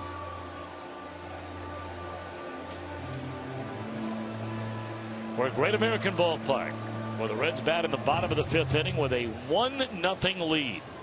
Pirates are a half game behind the Reds for second in the NL Central. And tonight, the first of a 4-game set. The first time these two teams have played at Great American Ballpark this year.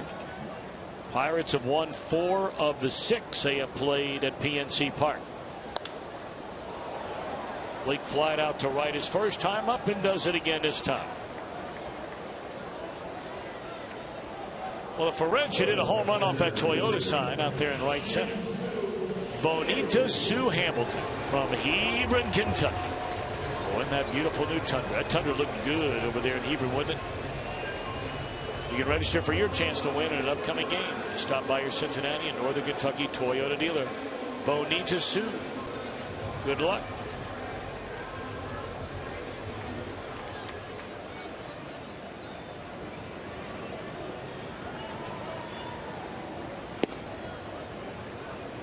Chu has walked, been thrown out stealing, and flied out to right.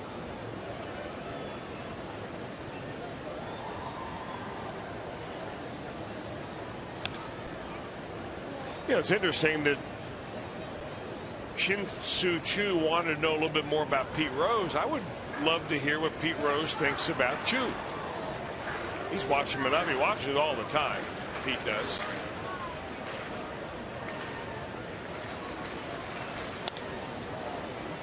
You know, I got some mail from some folks that were a little bit perplexed. I made the comment, Chris, you and I were together talking about the greatest leadoff man in the history of Major League Baseball. And, you know, I had mentioned Ricky Henderson. And, of course, a lot of people said, wait a minute now, what about Pete Rose? And you know what? That's a legitimate point. You'd probably have to say Henderson the greatest all-time in the American League, and Peter Edward the greatest all-time in the National League. Of course, Rose has the most hits of all time. And Pete would be the first to tell you he played in more winning games than any player in the history of professional sports. That one on the ground to the second baseman Walker, who throws out Chu. Of course, you look up Ricky Henderson, and whether it's baseball's all-time stolen base king, he's in the top 5 or 10 in virtually 5, 6, 7 different categories as Henderson. Runs scored. Pete's there too. Went about it in different ways.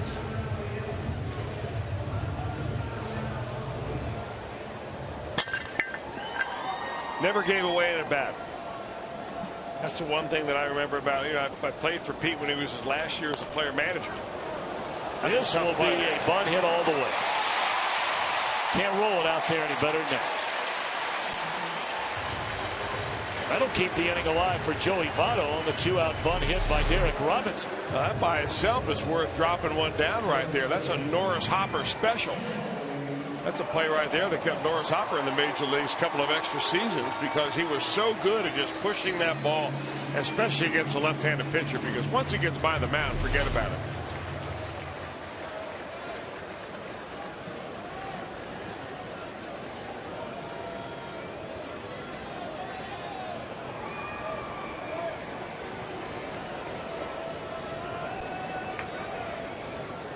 So now Votto, who has a hit and 2 at-bats, has been on base twice. And that's back off the glove of Liriano.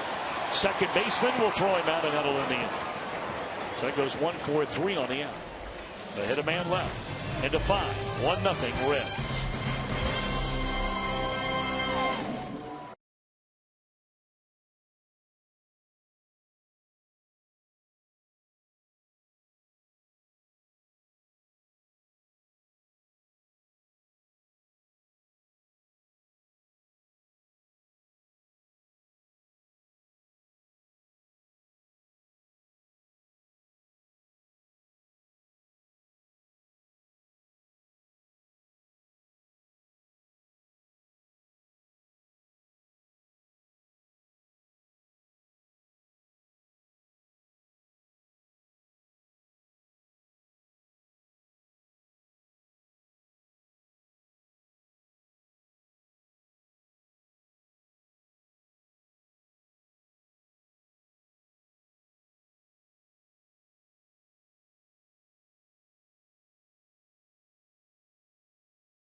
for a look back on the previous week of Reds action. It's called Reds Weekly. On this week's show, we'll take a look at Brandon Phillips' place in Reds history. We'll hear from Ryan Ludwig. And we'll take you behind the scenes of the Reds equipment area run by Rick Stowe and Company. Reds Weekly is a great show. I encourage you to check it out. It's presented by Safe Auto. Drive safe, spend less. Ron Millenor, the producer of that show. And of course, Jim Kelch, Jeff Pecoro, Jim Day, Brian Giesenslaw, and many, many others put that show together every week. It is a great show.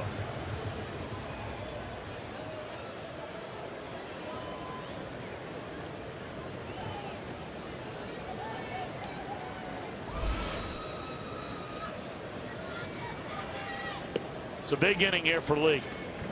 Working with a slim 1-0 lead, and he's got 2, 3, and 4 in the Pirate batting order here in the 6th inning. Presley 0 for 2, a pair of ground ball outs, one to short and the other to Brandon Phillips. You've got McCutchen next, who's been on twice, and then the left-handed batting Garrett Jones. Each team with 4 hits. Reds have left 5 on base. The Pirates have stranded 4, including 2 in that 4th inning.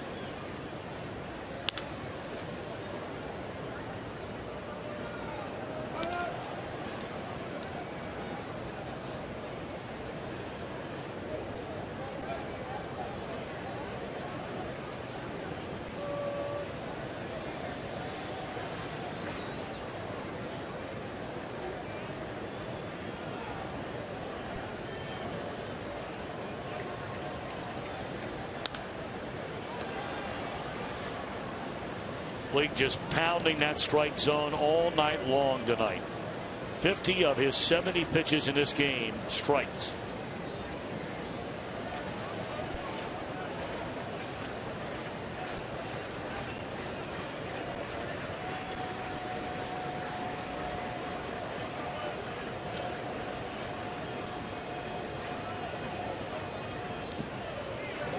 And that's foul tip. Boy, just enough humidity in the air tonight to have a nice bite on your breaking ball. Sometimes you come out here and it's cool early in the year and there's not a lot of moisture in the air. It doesn't grip the baseball very much. You spin that breaking ball up there and it just kind of spins on you. But here tonight, a lot of bite to it. But look where he's missing, though. I mean, he just stayed downstairs, pitch after pitch after pitch. When he misses, it's down out of the zone or off the plate. And that's really the difference between Mike Leake good and bad, is that where he misses rather than where he throws his pitches. If you miss in the middle of the zone, it's going to be a short night when you're only throwing 88 to 91 miles an hour. Just to give him a different eye look right there. That was one of Tommy Glavitt's favorite strategies right there. You throw this hard as you can right across the eyes. The next pitch you go down and away with something that looks like a fastball but just a little bit off. Banged into right field, a base hit. Try to get it down and away. But he got the ground ball. It just wasn't at somebody. To answer quickly our AT&T trivia question, the first manager to win the World Series with 2 different teams, not 2 different leagues, 2 different teams, and ties to both of these clubs. Great Bill McKechnie, 25 with the Pirates, 1940 with the Reds, and of course the Pirates play their spring training home is named McKechnie Field in Bradenton, Florida. So now McCutchen. Ball 1. He was the manager, Bill McKechnie was. We found out over the weekend, celebrating the back-to-back no-hitters by Johnny Vandermeer. He just got the job the first year that Vandermeer, he was a first-year manager when Vandermeer went out and threw those back-to-back no-nos.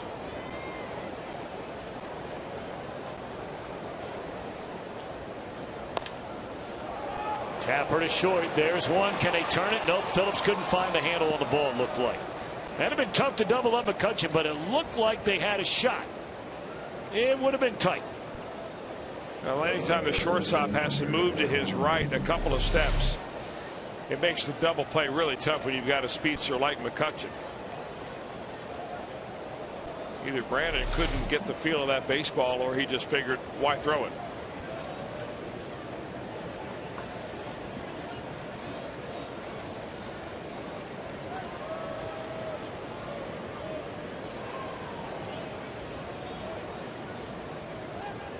Well, McCutchen at first representing a tying run, and this is something that Leake did with him regularly.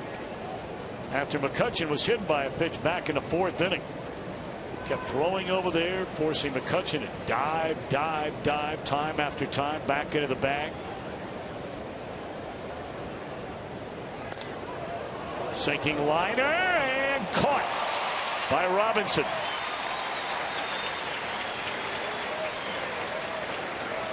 That one handcuffed him a little bit out there, looked like. He thought it was going to dive a lot more than it actually did. He comes up on the ball pretty quickly, Robinson does, and ball came up out of his glove, and he ends up getting it in his bare hand. Wow. Get some style points for that. Pain points, too.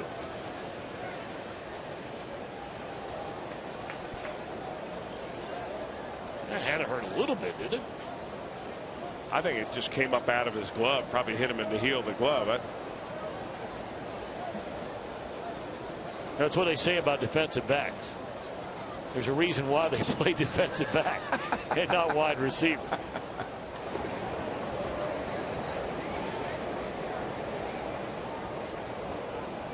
Of course, for those of you wondering what in the world I'm talking about, we've told the story many times about Robinson, a highly decorated, outstanding high school football player in Gainesville, Florida, as a defensive back.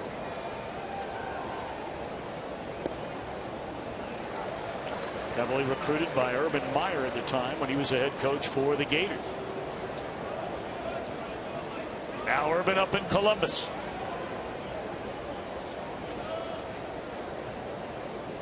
And Derek Robinson right here running him down in Cincinnati. He's got some eligibility left, I'd imagine, though, huh? Maybe you ought to give Herb a call. Hey, can't have enough good DBs.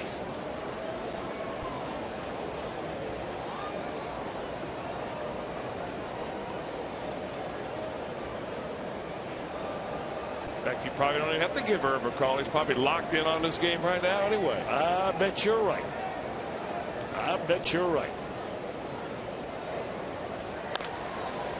Into right field. That'll be a 2-out hit, and Bruce over to cut this thing off, knocked it down, and then couldn't find the handle. And the tying run will score. Bruce slid, and it looked like he actually slid by the ball. So that'll be a run-scoring double by Martin, and it's 1-1. Now, one of the few balls really hit hard off Mike Leake tonight. I'm not so sure Jay Bruce thinks that he's going to be able to reach down and get that ball and keep his feet. So he's just going to slide and then probably try to get that ball, come up throwing right away, knowing he's got a speedster like McCutchen. This is why McCutchen wanted a big lead. And it's also why Mike Leake kept throwing over there to shorten the lead. In the event of a double, you've got a chance of throwing him out at the plate with a good relay. But it just took too much time in the outfield. The Reds get the home run by Cozart in the 4th inning. Russell Martin, a second straight hit. This one an RBI double, and we begin anew here in the 6th inning. Alvarez dumps it foul and out of play, strike one. Alvarez has bounced to short, singled into right center.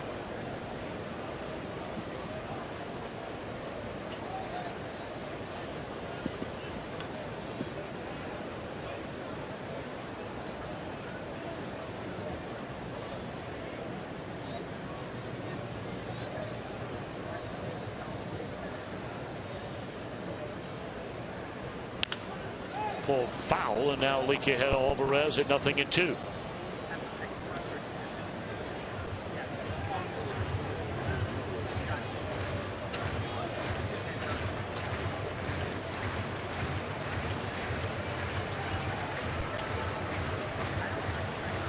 Second inning tonight, the Pirates have had 2 hits in a frame. The other inning was a 4th when they stranded 2. But now they have scored. McCutcheon racing in from first on a double to right center by Martin, and Leake trying to keep it in 1-1 ahead of Alvarez at 0-2. Well, Alvarez is one of those very highly touted prospects coming out of Vanderbilt University in 2008. He was the second player chosen overall behind Tim Beckham, who the Rays took. That was the year that the Reds picked Yonder Alonso about 6 spots later. Going swinging is Alvarez. And that's all. But the Pirates tie it up on the double by Russell Martin. Phillips, Bruce, Frazier coming up in a 1-1 game.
Inaugural Reds Ultimate Autograph Experience. It's your chance to get up close and personal with the 2013 Reds team. You get a bat, a baseball, or a jersey signed, and your chance to see the team and get their autographs yourself.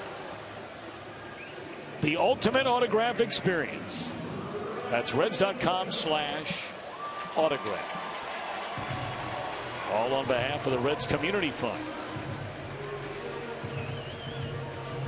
1 run, 6 hits in air, 5 men left for the Pirates. Reds have a run, 4 hits, and 5 men left. It'll be Phillips, Bruce, and Frazier against Liriano in the bottom of the 6th inning.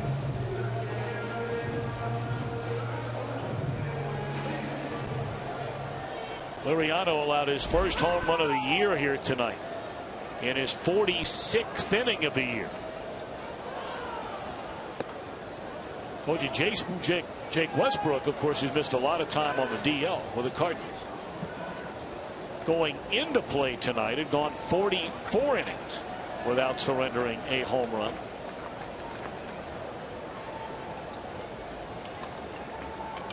Liriano was at 42. And the 1-0 to Phillips. A ball and a strike. Brandon a single to right. And hit that line drive down the left field line with Votto at second base. And Starling Marte made a spectacular diving grab. That would have been an easy run for the Redlegs in that 3rd inning.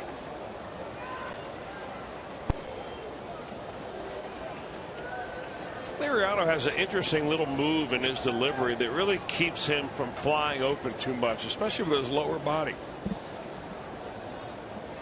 If you watch his right leg right here, as he comes around, he'll straighten that leg out a little bit, buy himself a little extra time to let his arm comes up. Just kind of straightens it out and goes to the plate that way. Here's it coming at you. If you just watch his right leg, it comes bent right here, and then he straightens that baby out. And that little hesitation right there makes sure that his arm catches up with the rest of his body and his front side doesn't fly open. Greg Maddux used to have a move very similar to that. and it also gets you a little bit better extension to the plate if that's one of your problems. Boy, you took the words right out of my mouth. That was the guy I remember doing it regularly was Maddox. And a lot of the young pitchers out there, you know, their body gets ahead of their arm, and they end up slinging the ball, or they drop their arm angle, or they end up developing some arm problems because of that. Well, that's one little way to kind of cheat the system, if you want to call it that, where you buy your arm just a little moment of extra time to catch up to your body. You just put that leg out there.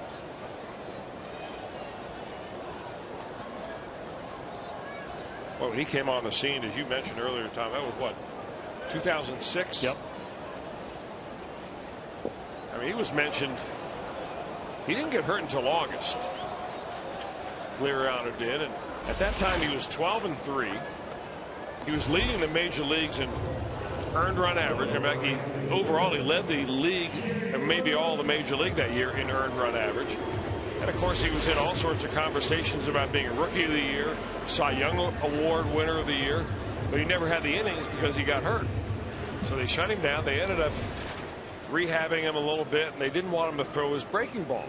So he came back and threw, if you remember, only his fastball and changeup, and activated him. He really wasn't quite the same, and ended up having Tommy John surgery later that winter, sometime in November. That's when Minnesota, pretty much year after year, they were going to the playoffs. He was pitching behind Johan Santana. Yeah. In that starting rotation with Minnesota. That was quite a 1-2 punch from the left side. 1-1 to Jay Bruce. And that is our score, 1-1 with one out here in the bottom of the 6th inning. It's in this at bat that Jay Bruce has seen his first pitch from Liriano outside the strike zone. 0-2 fastball fly out, an 0-2 fastball strikeout his last time up. And there's another one.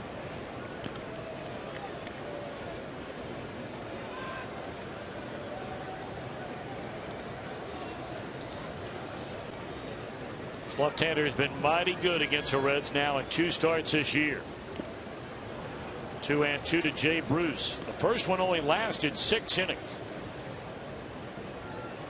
Of course, they had just activated him 2 starts before off the disabled list. That's where he began the year, because he had an accident playing with his kids on Christmas morning where he broke his non-throwing right arm. In fact, Liriano was the next day going to fly to Pittsburgh for the big press conference to announce that he had signed. They had the deal done. He was playing with his kids on Christmas Day. Felt some pain in his right arm, and sure enough, it wound up being a broken arm. He was scared to death. Tell the Pirates about it. As Bruce is gone swinging, they're 2 away in the inning.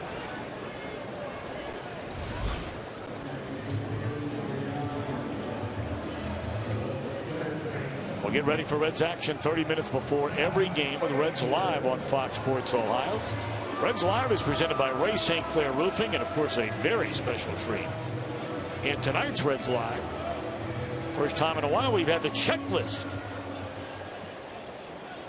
Getting you ready for not only this game, but the entire series from Chris Welsh.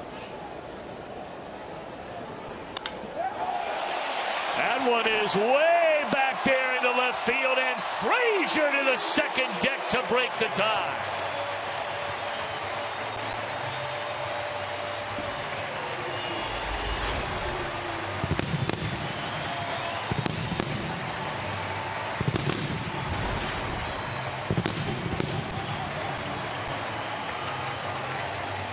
That ball hit a mile off the bat of Frazier, and that's his 3rd home run in less than a week. Now, we talked about home runs being a part of this series, and that ball pretty much El Centro, knee high. Todd Frazier loves the ball down there. He gets his arms extended. A second deck job, the second deck job we've seen out of the Reds tonight. Zach Cozart hit one earlier.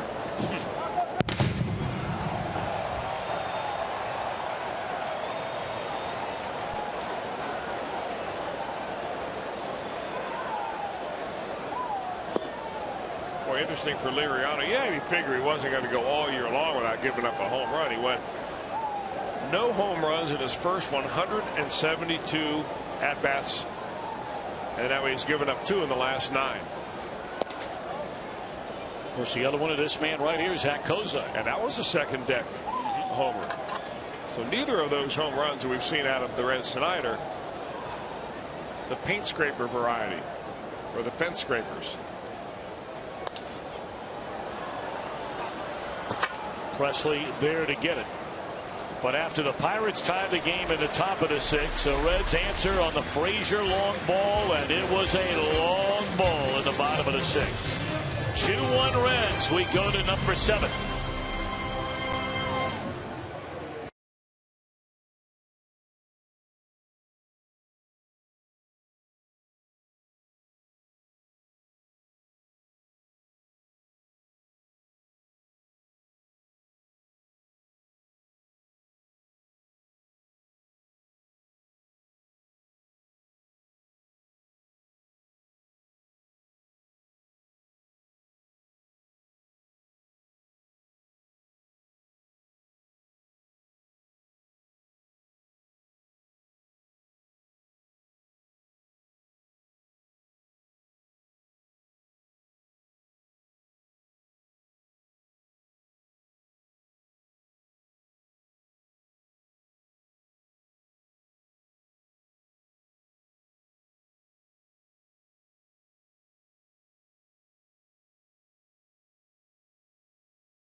Two-one ball game as the Pirates bat here in the top of the 7th inning. Kozart a home run in the 4th inning. Russell Martin a 2-out run scoring double in the 6th, and Frazier makes it 2-1 Reds with a home run in the bottom of the same inning.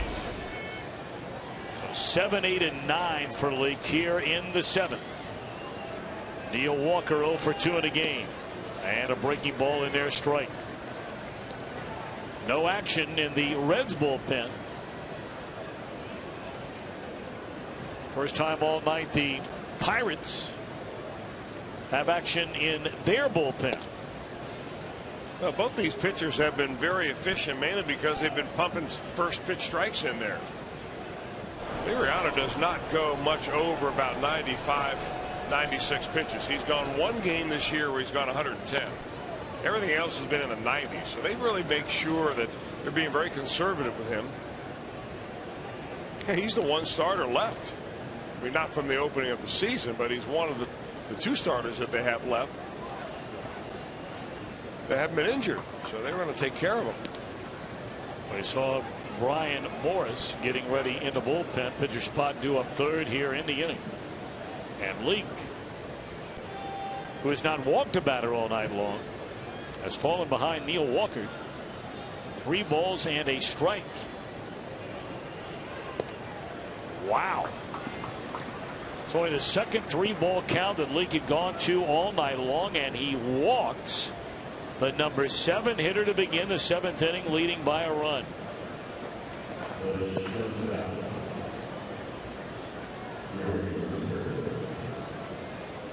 Perhaps we'll see some action now, as Porky Lopez undoubtedly was on the other end of that phone call from pitching coach Brian Price.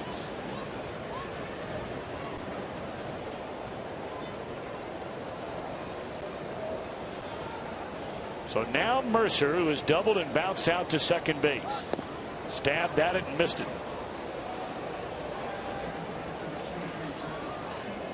Travis Snyder, a left-handed batter, and their only left-handed batter off the bench. is waiting in the on-deck circle and perhaps will bat for Liriano.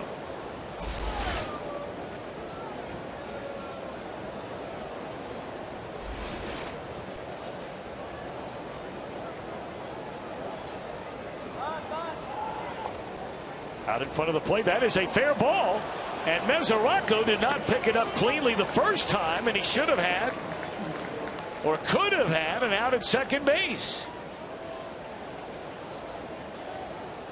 Not quite sure what happened right there. The runner's going to run hard from first to second. As soon as he sees the ball on the ground, it goes down immediately. So he's running very hard right now. Now the batter's going to stand there. The umpire, Conroy, calls fair ball, and they're going to get the out at first base. I mean, if he comes out right away throwing, look at the distance he's got. He picks that ball up immediately, and that runner from first to second, Neil Walker, is only about a third of the way there. So the Pirates pick up a break.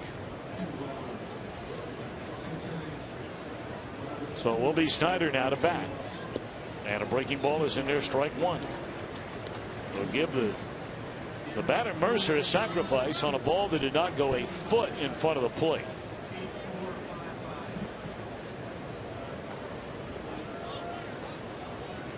Tying run out there at second. Reds leading by a run. We're in the seventh inning with one out.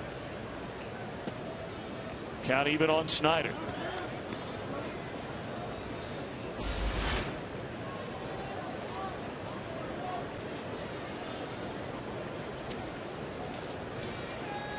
Snyder, one of the big trade deadline deals the Pirates made last year when Snyder came over from Toronto.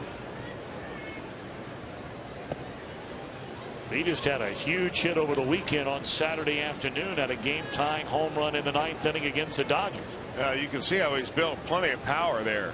What Leake is trying to do here is to show him a little slider in and get him to chase that changeup going away.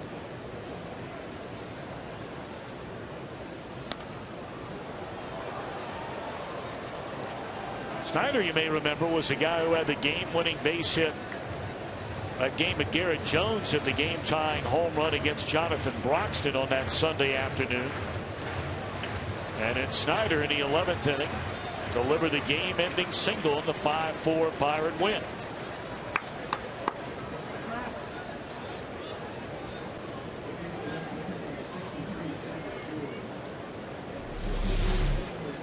That was against Alfredo Simon on that breaking ball down and away that he just hooked into right field.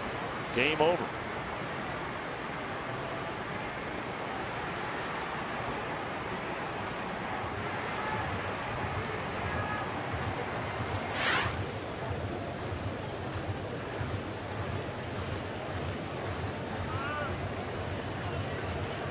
Well, now the Reds do indeed have action in their bullpen as the right-hander Sam LeCure begins to crank it up. Struck him out swinging. 2 out in the inning and 1 more out to go. Looks like he throws a fastball right there, and a little two-seamer that really runs away from him, and Snyder swings right over the top of it. Boy, really good location from Mike Leake tonight, and in his really previous 6 starts as well. I mean, that's what he has to do, and his repeatable delivery right now is just right on target. So now Marte standing between Leake and a 1-run lead with a runner at second and 2 out. Marte 0 for 3 is grounded to third, struck out swinging and bounced out to Kozak. You know, one of the things that has made Mike Leake so effective tonight is his range of pitch speeds. I mean, he's been all over the place. He has not thrown the same pitch, the same speed 2 times in a row, always making the hitter trying to adjust.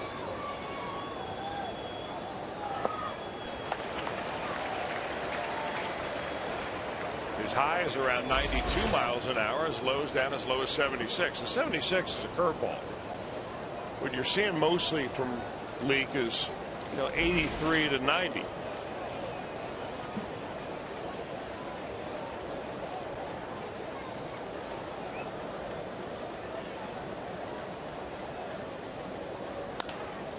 And now ahead of Marte at a ball and 2 strikes.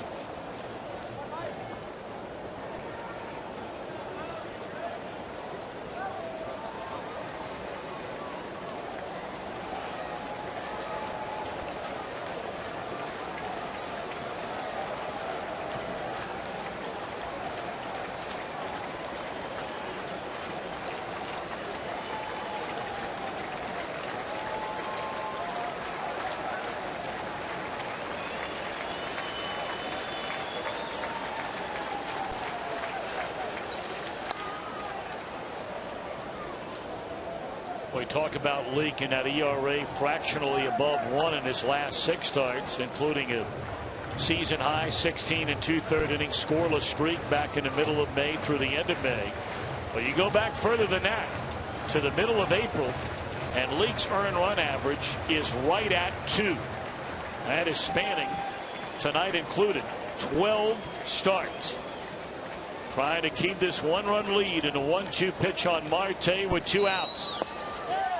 And Leake again headed for the dugout, trying to umpire from the mound. Second time he's done that tonight. The last time he did it, he wound up giving up a hit. You see Mesoraco moving around so much back there. I know he's trying to fool the hitter. You know, you want to let the hitter think you're coming inside. You move outside, then you move back in. But I mean, he's going back and forth and back and forth. And I'm wondering if that movement, especially the very late movement, had something to do with Leake not getting the call. Sometimes it's better just to be quiet back there and catch that ball as softly as you can. Hold it there. Give the umpire a real good look.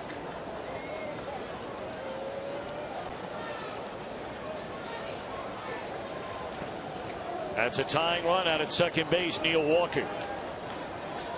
2 outs. 2-2 on Marte. And here it comes. Got him swinging. That's got to win. Oh, my goodness. The umpire said no. Gary Darling down at first. It looked like from up here Marte went around, but Darling has a better look than we do. Looked like a good call.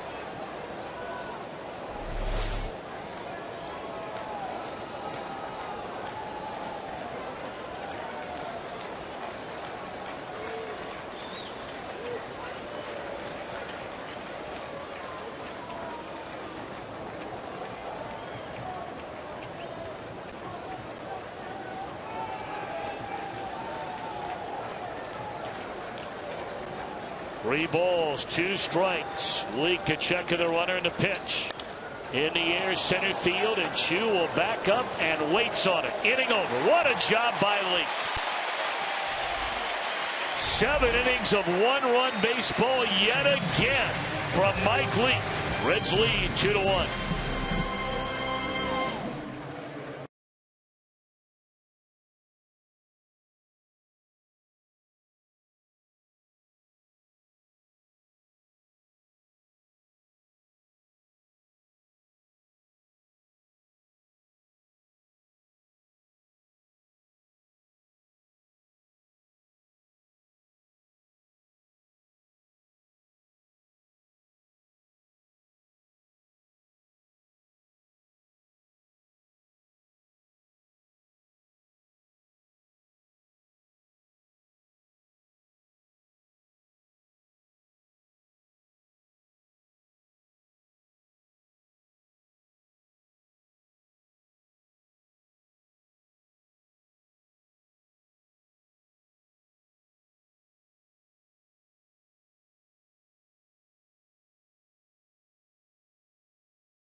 I'll break it all down. It's called Reds Live, brought to you by King's Honda in the King's Auto Mall. Reds Live.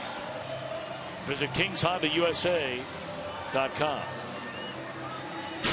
But here's today's whiff, brought to you by Head & Shoulders, now with a hint of Old Spice. It's the pinch hitter Travis Snyder comes off the bench, the only left-hander at the disposal of the Pittsburgh Pirates skipper. That fastball running away from him right there gets a key strikeout with the runner at second base. Our Head & Shoulders now with a hint of Old Spice whiff of the night. Well, the Pirates will go to their bullpen. The night is over, obviously, for Liriano. He gives them 6 innings, allows 2 runs. And now they hand the ball for the 19th time this year. And they've got very good results from Brian Morris. Yeah, they've had a couple of pitchers down there that have been lights out. Brian Morris being one of them. Jason Grilli being another. Brian Morris is one of those pitchers that can give the Pirates a couple of innings if necessary.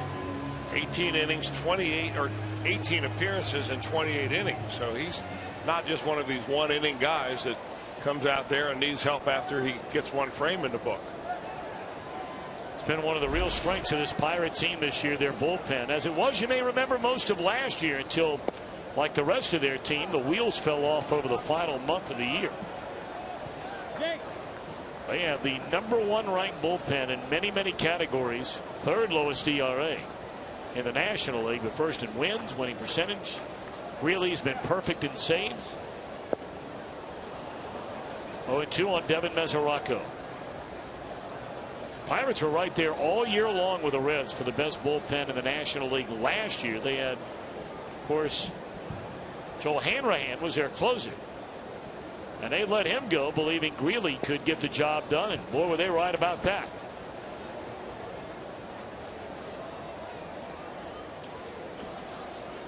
But as we brought up when the Reds were in Pittsburgh, you have to wonder. This has not only been an effective bullpen, it has been a very busy bullpen throughout the entire year for the Pirates.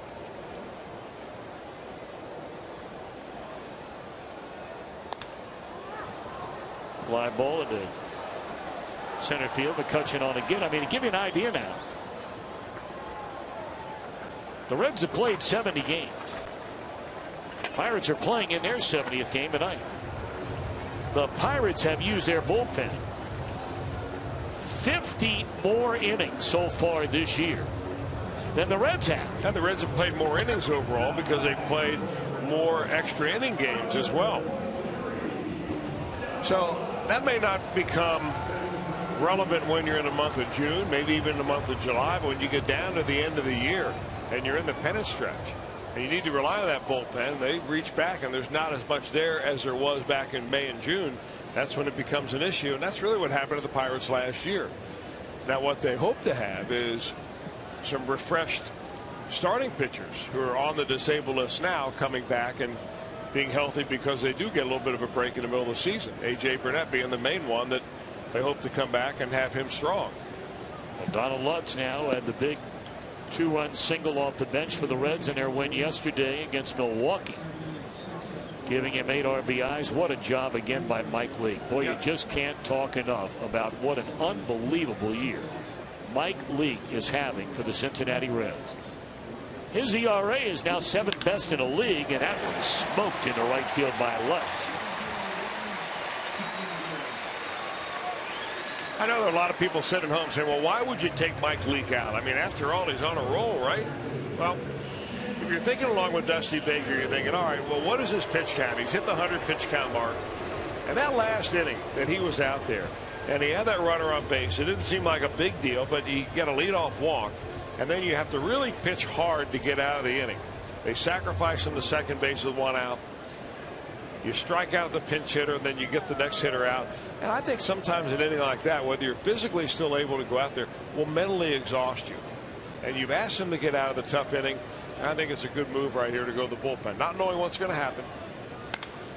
A double play ball here. They're going to be going to that bullpen right now. Chu a 4.63. Sam LeCure was getting loose. Tony Cingrani was getting loose. A left-handed batter is starting the inning.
And really not a whole lot to talk about when you've got a 2-1 game, unless you're talking about pitching.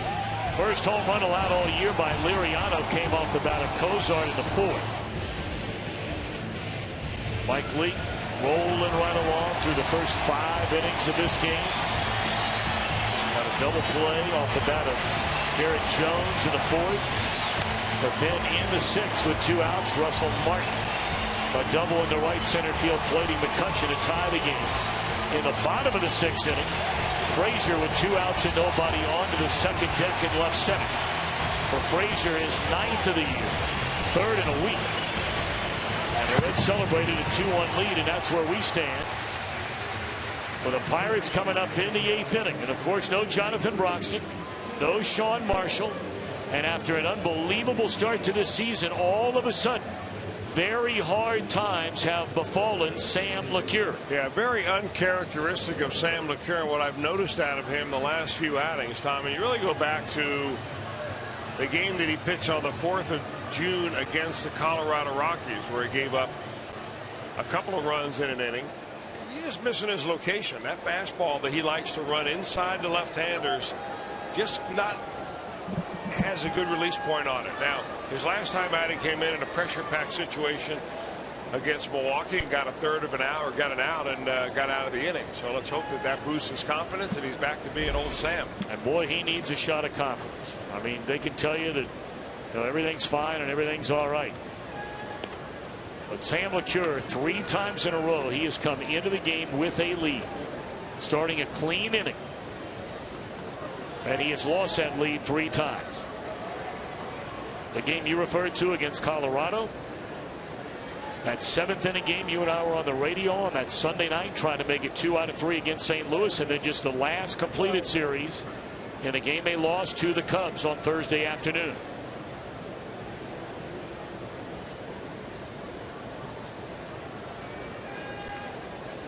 But Dusty Baker made no bones about it. Said LeCure is our guy right now in the 8th inning with Broxton down. 0-2 to Alex Presley.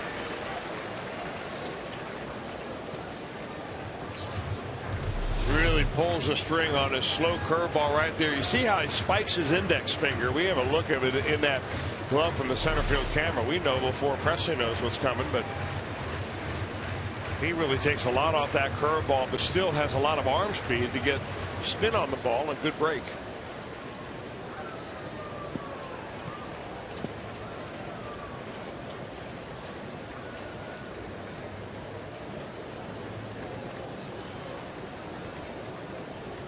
Here it comes again.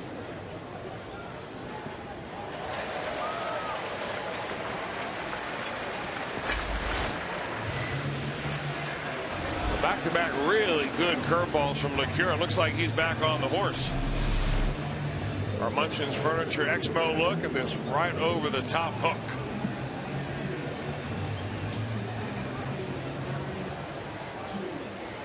Boy, when an 0-2 count like that, that is where you want to throw. You want to kick up just a little bit of dirt. Make it come over the plate. Hitter chases it. Even if he hits it, he's not going to do anything with it. So now McCutchen, he has singled, been hit by a pitch, reached on a fielder's choice, and scored the only Pirate run. And there's a breaking ball. His last 3 pitches have gone 74, 71, and 72. All curveballs from LeCure, all for strikes.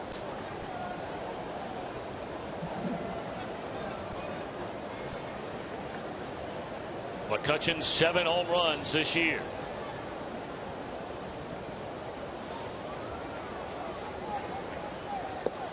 Came back with a fastball and that one on the outside corner. Well, that's his calling card right there. That little fastball that right-handed hitters give up on. Left-handed hitters jump out of the way, and it has enough hair on it that it comes right back over the plate.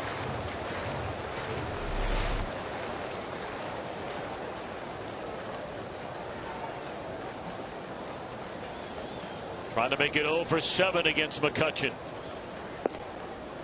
who does not chase the pitch down and away. 1-2 on Andrew McCutchen in a 1-run game. We're in the 8th inning. LeCure trying to get the ball to Aroldis Chapman in the 9th.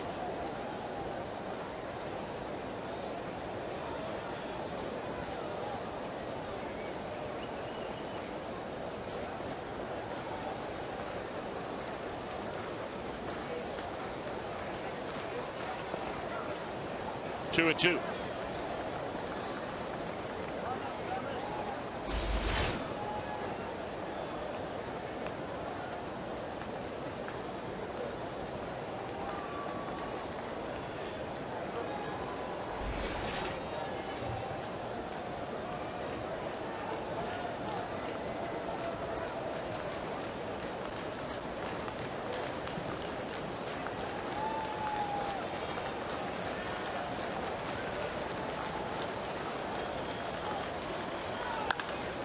That ball lined into right center field. Chu's got to get there quickly. And McCutchen, a soft turn, and that's a 1-out single. So the tying run aboard in the Pirates' 8th inning. Reds have left-hander Tony Cingrani getting loose in the bullpen. Does Dusty Baker go to him now?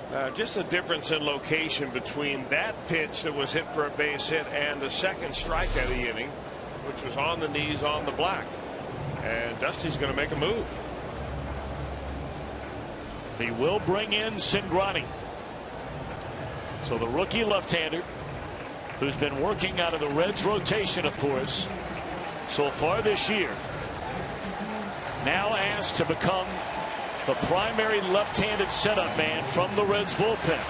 This is our Skyline Chili call for Tony Cingrani.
Day special this Thursday. The Reds take on the Pirates. You can buy a view level ticket, receive $10 in concession credits for only $15.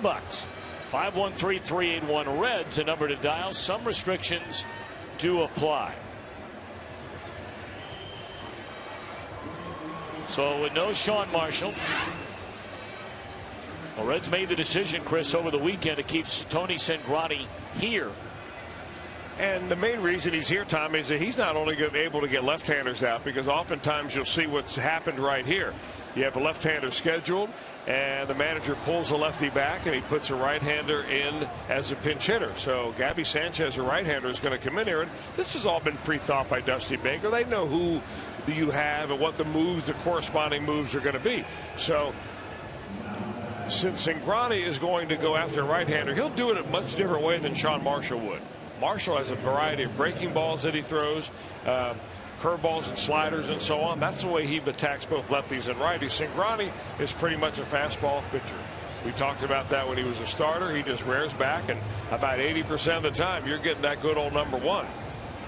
And Sanchez, who has excelled at hitting left-handers, as you saw that graphic, is going to get some fastballs in this at-bat. A .340 batter against the left-handers in 57 plate appearances for Gabby Sanchez. Cingrani's first 3 games in the major leagues last year in September were all in relief. Every outing is made this year have all come as a starting pitcher. McCutchen 15 steals in 19 attempts. Well, you may remember, Cingrani was not in the rotation when the Reds played the Pirates at the beginning of this month. Johnny Cueto, the first game of that series, went 8 innings, allowed 1 hit and no runs, and got hurt. That pitch taken up and away, ball 1.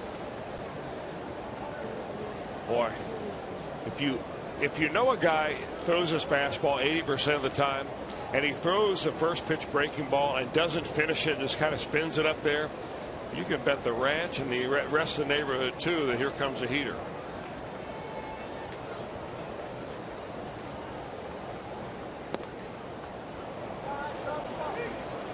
And really the whole thing for Tony Cingrani, he's got plenty good enough stuff to get anybody out in this league, is for him right now just to slow down that internal clock. Fight the adrenaline, focus it, funnel it so that you put it in your pitches rather than you let your brain go haywire with everything that's going on here. It's a different deal when you come out and you're not in the flow of the game as you were when you were a starting pitcher. Well, he's fallen behind 2-0 on Gabby Sanchez. Tying run over at first base. And he is still yet to throw a strike. Boy, this is not what Dusty Baker had in mind for the opening game of this series, but that's the hand he's been dealt. With no Sean Marshall, no Jonathan Broxton, asking guys to do a job they quite honestly have not done before. Doesn't mean they can't do it. But Cingrani going down this road in the 8th inning for the first time. And Sanchez a 3-0 green light. Fouls away a fastball. It's 3-1. Now Sanchez is going to get the same pitch on a 3-0 count as he will get on a 3-1 count, and more than likely on a 3-2 count if it gets that far.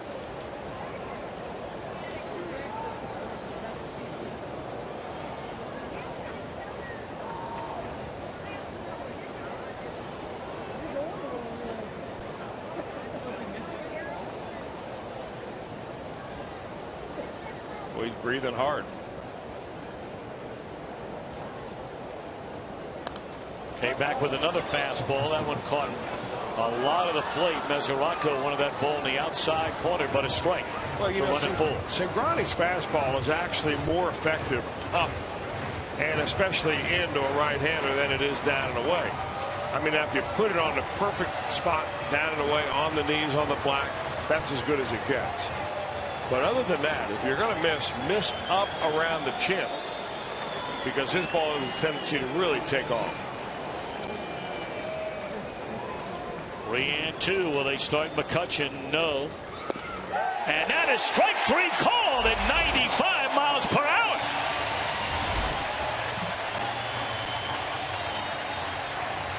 What an at bat for Tony Cingrani. So good that we're going to take another look at it. Brought to you by Mazda and our pitch by pitch. First pitch, breaking ball, strike, fastball. He's nervous right now, folks. He goes to 3-0 and then 3 consecutive fastballs, each one better than the previous, and finally paints the corner on the knees. A huge strikeout when he needed it for Tony Cingrani. Boy, that's a confidence builder. But one more out to go, and now he faces right-handed batting Russell Martin, who's knocked in the only Pirate run of the game. And there's strike 1. So after throwing his first 3 pitches out of the bullpen, out of the strike zone, Cingrani has now thrown 4 in a row in it.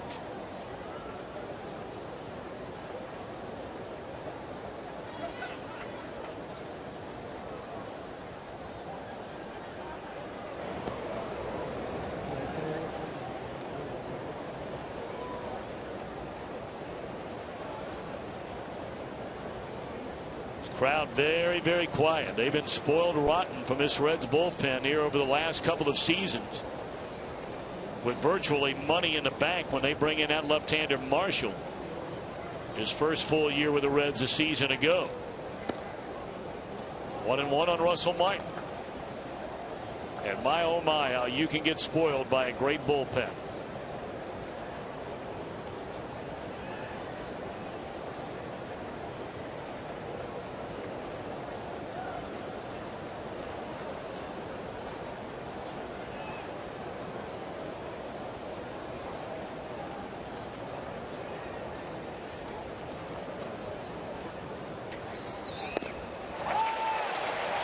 Now he's ahead at 1-2. And there's that fastball up you referred to a minute ago. That looks so good that your tendency is to just cut it loose and try to catch up to it, but it has life.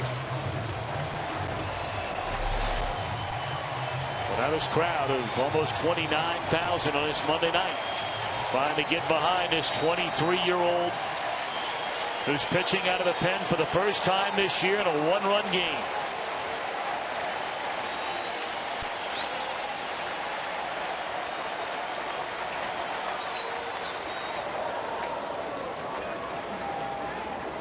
Well, he finds a little up on that fastball with 2 strikes for a second straight batting. Yeah, he does. That one was a little bit lower than I think that he or Mesoraco wanted. Russell Martin's a good high ball hitter, but when you characterize a hitter as a high ball hitter, we're talking about between the waist and the numbers, not around the chin.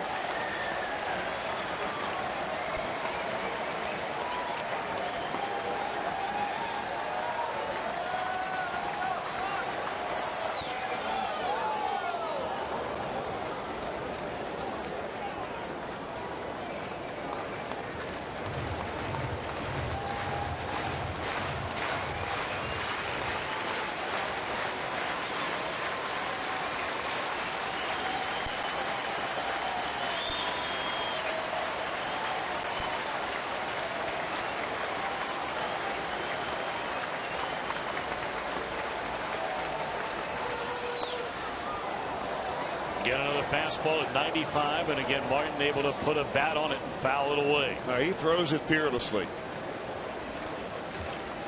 So Mesoraco tried to go to the off-speed pitch, and Cingrani shook him off. Let's take a peek in here on another 2-2 pitch coming up to Russell Martin. I think in a situation like this, you defer to what Cingrani feels best about.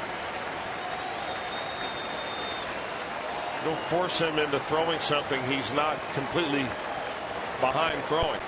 Mentally, that is.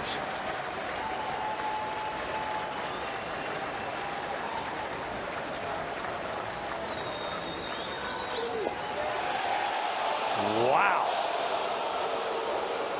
Where in the world did that one miss? Chris Conroy.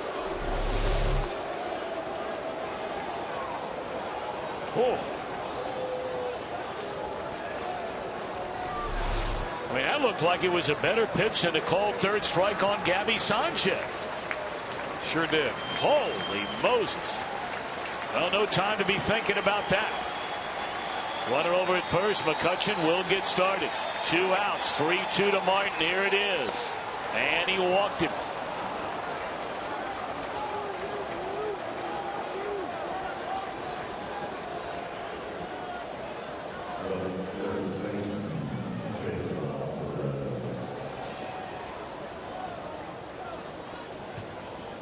Now Mesoraco, along with Zach Cozart and Brandon Phillips, are all going to make their way to the mound, just to make sure that Cingrani's able to forget about the 2-strike pitch, the call he did not get from a home plate umpire. I think the best strategy right here for Mesoraco is to go out and say, you know what, that was a strike, and he told me that he just missed it, so give it to me again right here, and he'll ring him up. Now, he doesn't have to know that Mesoraco made that up until later on, but it'll give him a little bit of courage to come right back with that same pitch, because Cingrani right now thinks that the lower part of that strike zone doesn't exist.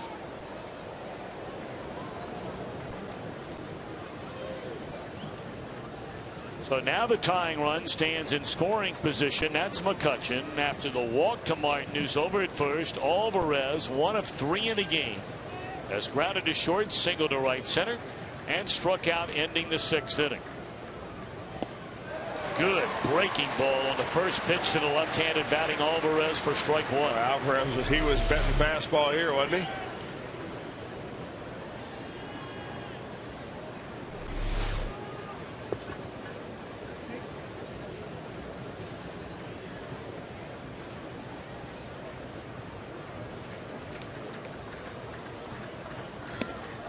Got him to chase a high fastball, and now it's 0-2.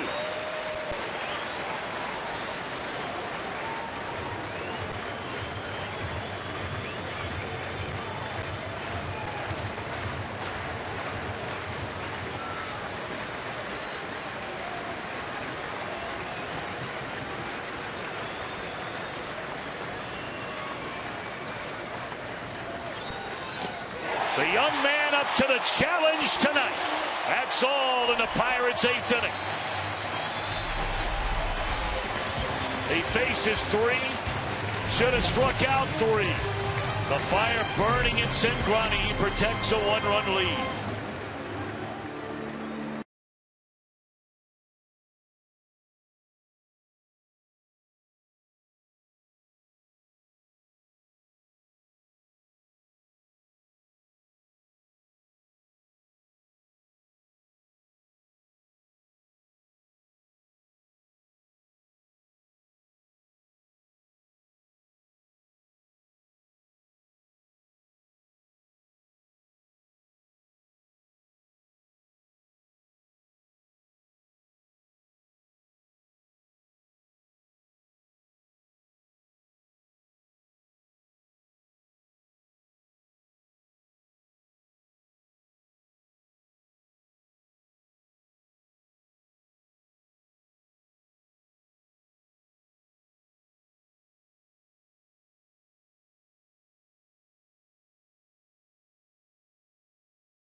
By Miller Lite. Chris Welsh, how about the youngster Tony Cingrani? Boy, he is fearless, isn't he? I mean, when you've got something inside your heart, the way that Tony Cingrani has it, and he shows it under pressure, that kid's going to be a good one.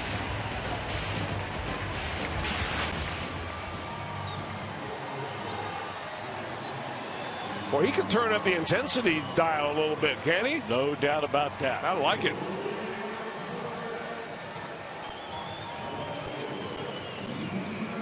That's his twin brother, the guy who likes to smile in the dugout right there. Here's the other one.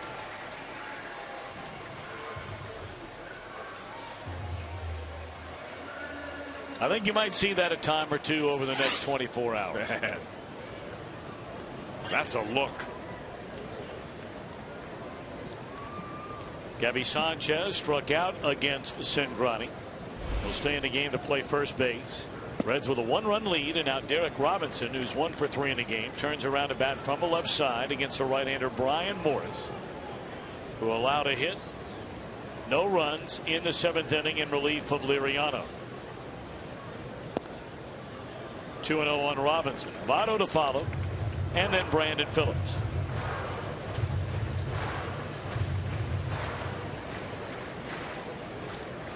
Boy, both of these teams can really come at you with some serious pitching. Both of these clubs. They're 2 of the top pitching teams in all of Major League Baseball. They have the 2nd and 3rd best records in all of Major League Baseball. They're virtually dead even in earned run average, fractionally behind the Cardinals, and now the leader in ERA in the league, the Atlanta Braves.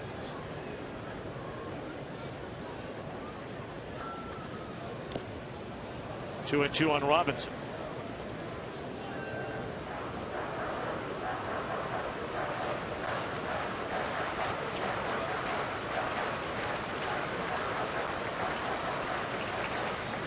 Cubs and the Cardinals, by the way, finally got started. They just finished 2 innings of play. No score in the opener of that 4-game series. 2-2 to Derek Robinson. A full count.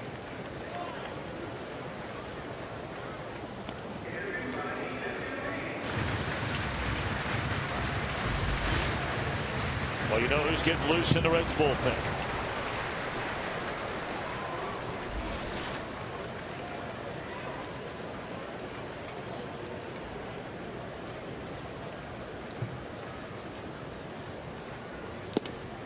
One out.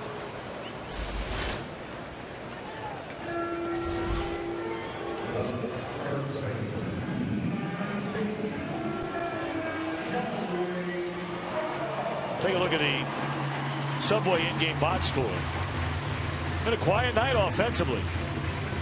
When you're in a 2-1 ball game and your team has a total of 6 base hits, but solo home runs from Cozart in the 4th, giving the Reds a 1-0 lead, and then a tie-breaking 2-1 lead on the home run by Frazier in the 6th inning.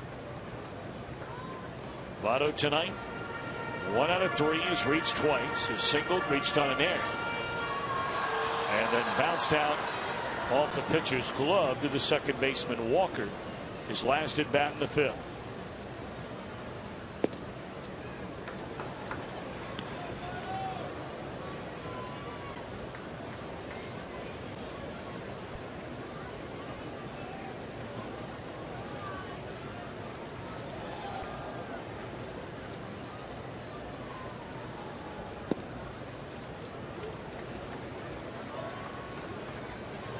Brian Morris has been remarkable for the Pittsburgh Pirates this year, and somebody did their scouting a few years ago when they traded for him in a 3-way deal with the Red Sox that involved Manny Ramirez and the Dodgers.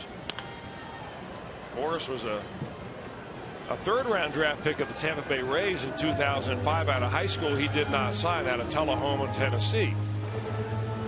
Then in 2006 he gets drafted by, maybe it wasn't high school, maybe it was in college, Montvale State Community College. They got drafted the next year in the 1st round by the Dodgers. The Dodgers ended up trading him a 3-team deal here in Pittsburgh. And he has come on this year. He's pitched 28 innings and given up 11 hits. That's getting it done.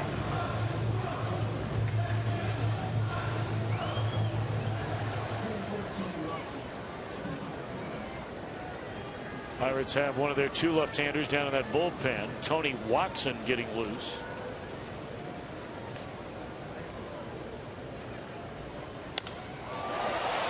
A ball in the air to deep left field. Marte looking up. Goodbye.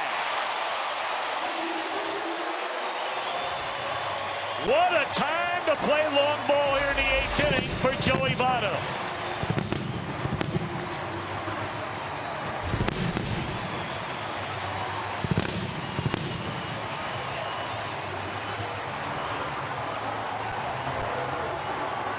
See him look over there, Pete Rose.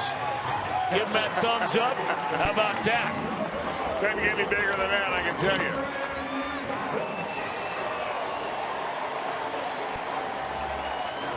You know, the thing about pitching to Joey Votto, you can make a good pitch. Although that wasn't a great pitch, it was still down. And oftentimes it doesn't matter. So committed to hit the left field, and man, left field will give it up if you get it in the air out there.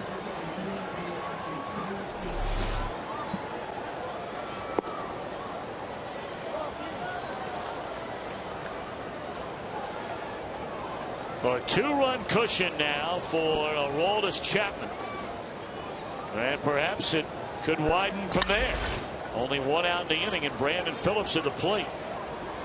1 of 3 in the game. Robbed of a second hit on a great play made by Starling Marte in the 3rd inning.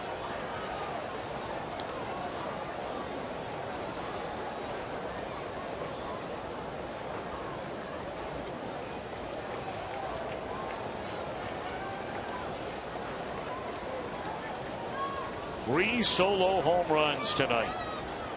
Cozart, Frazier, now Votto.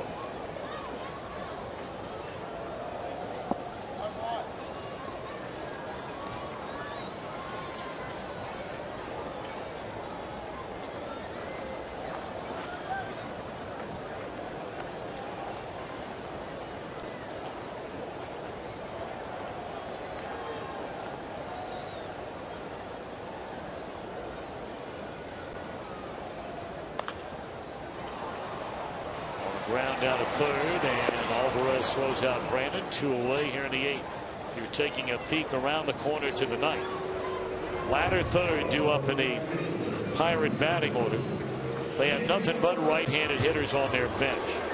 So you've got the left-handed batting Neil Walker scheduled to lead off, followed by the right-handed batting Mercer, and then the pitcher spot. They have Brandon Inge, Clint Marmas, and Michael McHenry available to bat off the bench.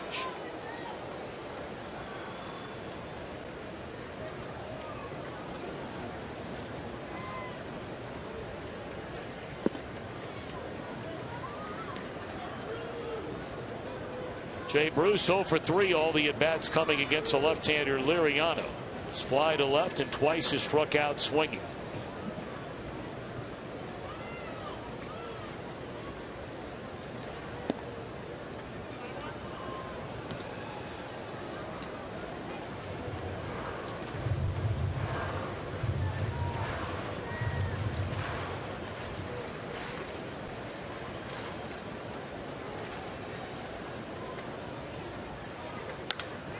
That ball hit well into deep left center field. Marte will watch it fly.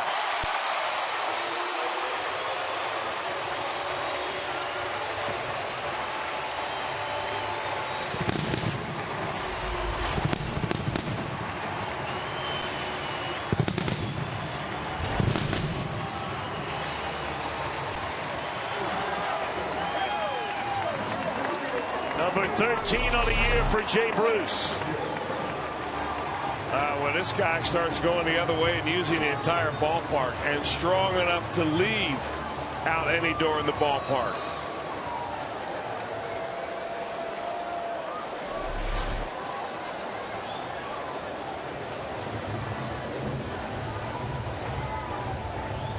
That's how you put a smile on your face after an 0 for 3 night with a couple of strikeouts, is you hit one a long way in a tight ball game.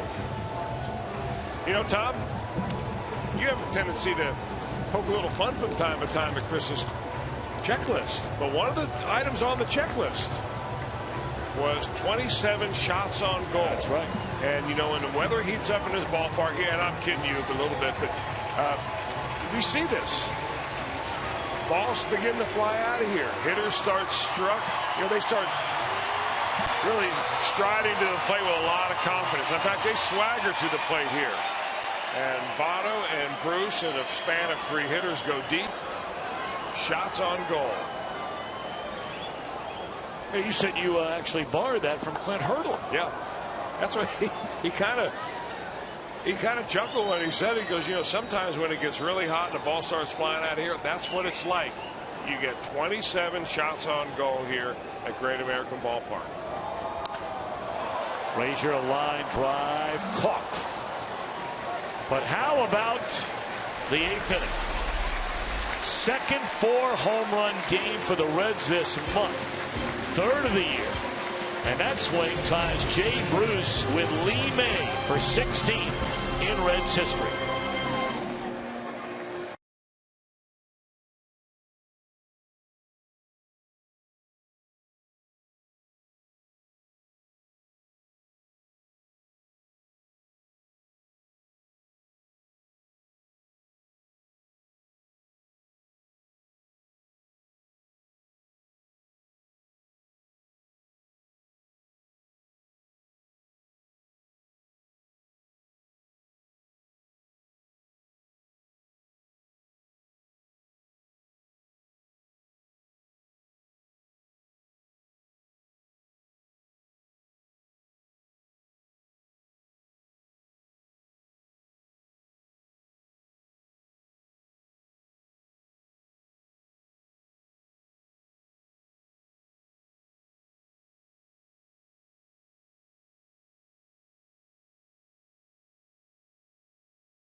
1st of July, the Reds will take on the defending world champion San Francisco Giants. A 4-game series presented by Mentos.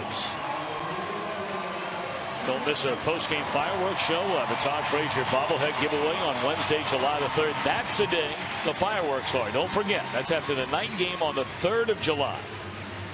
For tickets, call 513-381-REDS or visit reds.com/select. Hey, if you're thinking about coming down the ballpark on the 4th of July, I mean, you come down here during the 4th of July during the day, and then you have the 4th of July to go hang out with friends and family that night. It's a day game. So now Aroldis Chapman, rather than a 1-run lead, working with a 3-run lead with 3 outs to go here in the 9th inning. That makes a huge difference for a closer. They used to actually track the difficulty of saves, a tough save versus an easy save. I don't think that ever got any traction, so you don't hear about it much anymore. But this is about as easy a save situation as you will find. 3-run lead, nobody on base. He's already saved 17 on the year. 17 of 19 is Chapman. So Neil Walker, switch hitter, will lead things off here in the Pirate 9th inning. And it's ball 1 from Aroldis Chapman. 4 solo home runs tonight for the Reds. We mentioned it's a 2nd time this month. And the 3rd time this year they have hit 4 home runs in a game, and it's 2-0.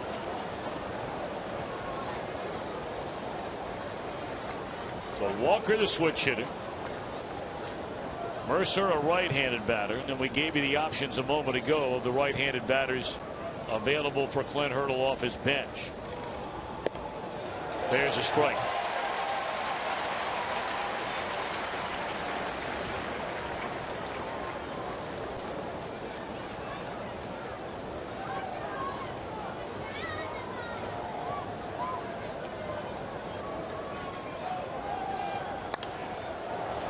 Two and 2.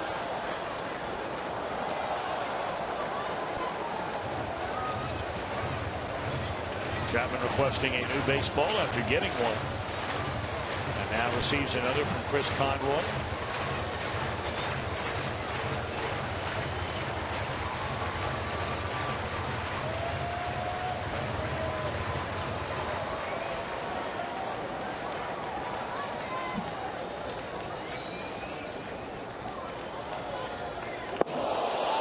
Holy mackerel. That's 100 miles an hour. That releases the bat and releases the helmet from the hands and head of Neil Walker. Wow. Now Neil Walker is the one batter in this lineup. He's a switch hitter. And he's been struggling a little bit from the right side. And there have been more than one person over in the Pittsburgh area that have suggested maybe he ought to go up there left-handed. Smelling a 100-mile-an-hour fastball that close might give you cause to do that. Come right back with 98, and that's all for Walker to begin the night. Of course, we talked about, whether there's anything intentional, unintentional, we have no idea. And really, at the end of the day, only the man on the mound has any idea. You can guess all you want, speculate all you want. One thing that there is no speculation about, there is bad blood between the Reds and the Pirates. And that certainly is not going to help ease it.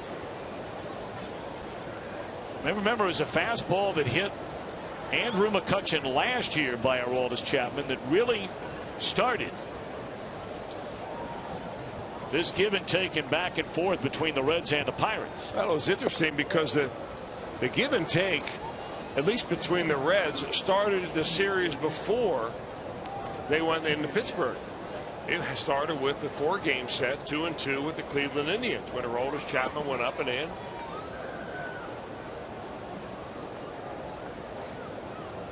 On Nick Swisher.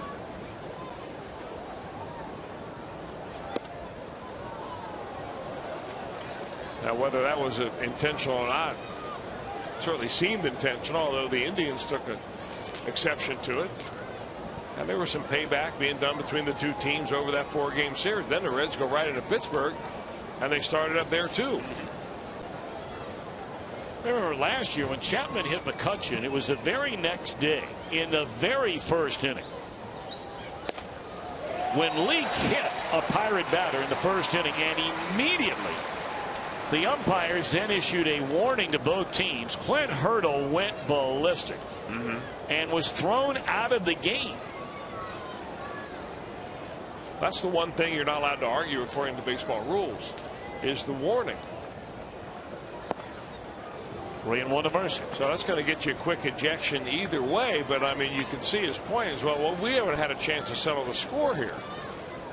And that's really all you want as a manager, is you don't want the other team to be 1 up or 2 up on you. And the umpire call the fight, or can't call the fight, but call the whole thing off before it gets going. 3-2 to Mercer. And I don't think anybody on either team ever wants to see somebody hurt.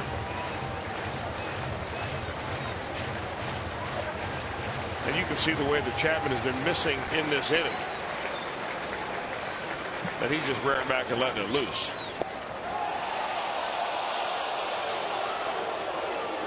So there's a 1-out walk to Mercer.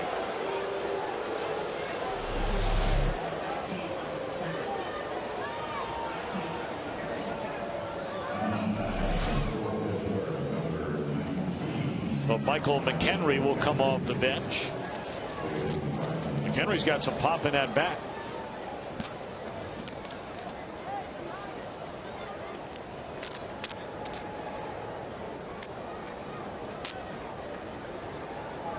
See, only in 27 games. We talked about all the innings that Russell Martin has caught this year. Well over 70% of the innings the Pirates have played this season. Well, McHenry, a part-time player at best.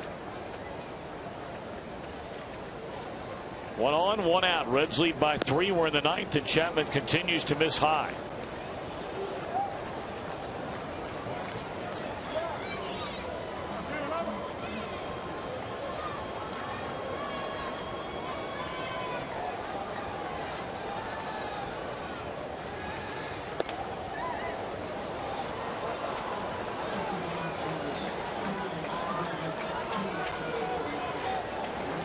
Fourteen pitches, 9 of them have missed the strike zone so far for Aroldis Chapman. McHenry's done well against Chapman. 1 for 3 as a double. He's also walked twice against Aroldis Chapman. 2-1.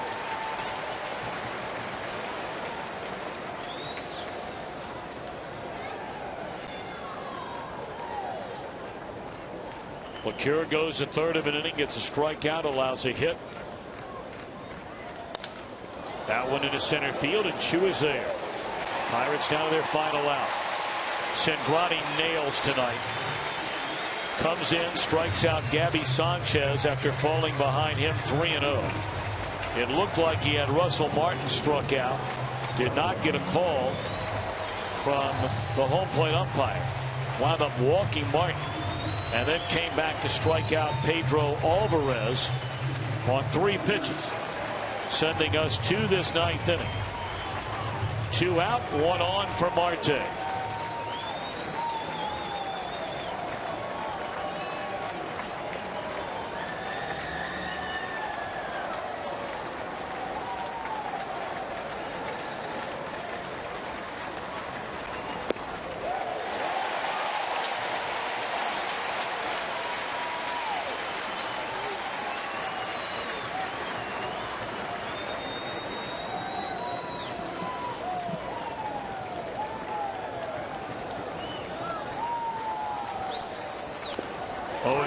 First slider thrown in the inning by Chapman.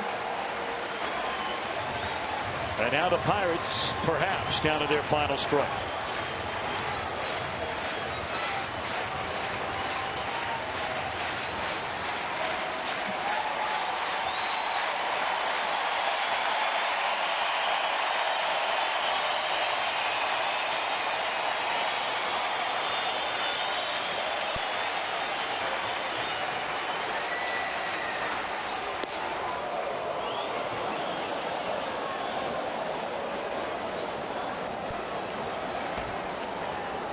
Only Pirate run came on a 2-out double by Russell Martin in the 6th inning.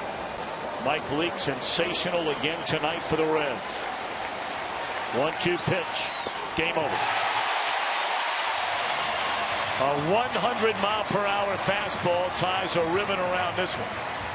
Chapman fans 2, walks a batter in the ninth.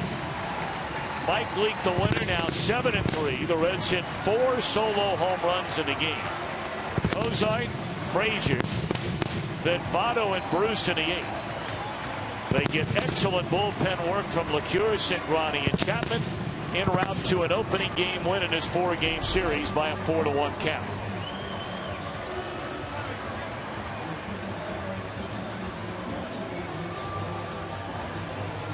We'll be back with more from a happy Great American Ballpark in a moment.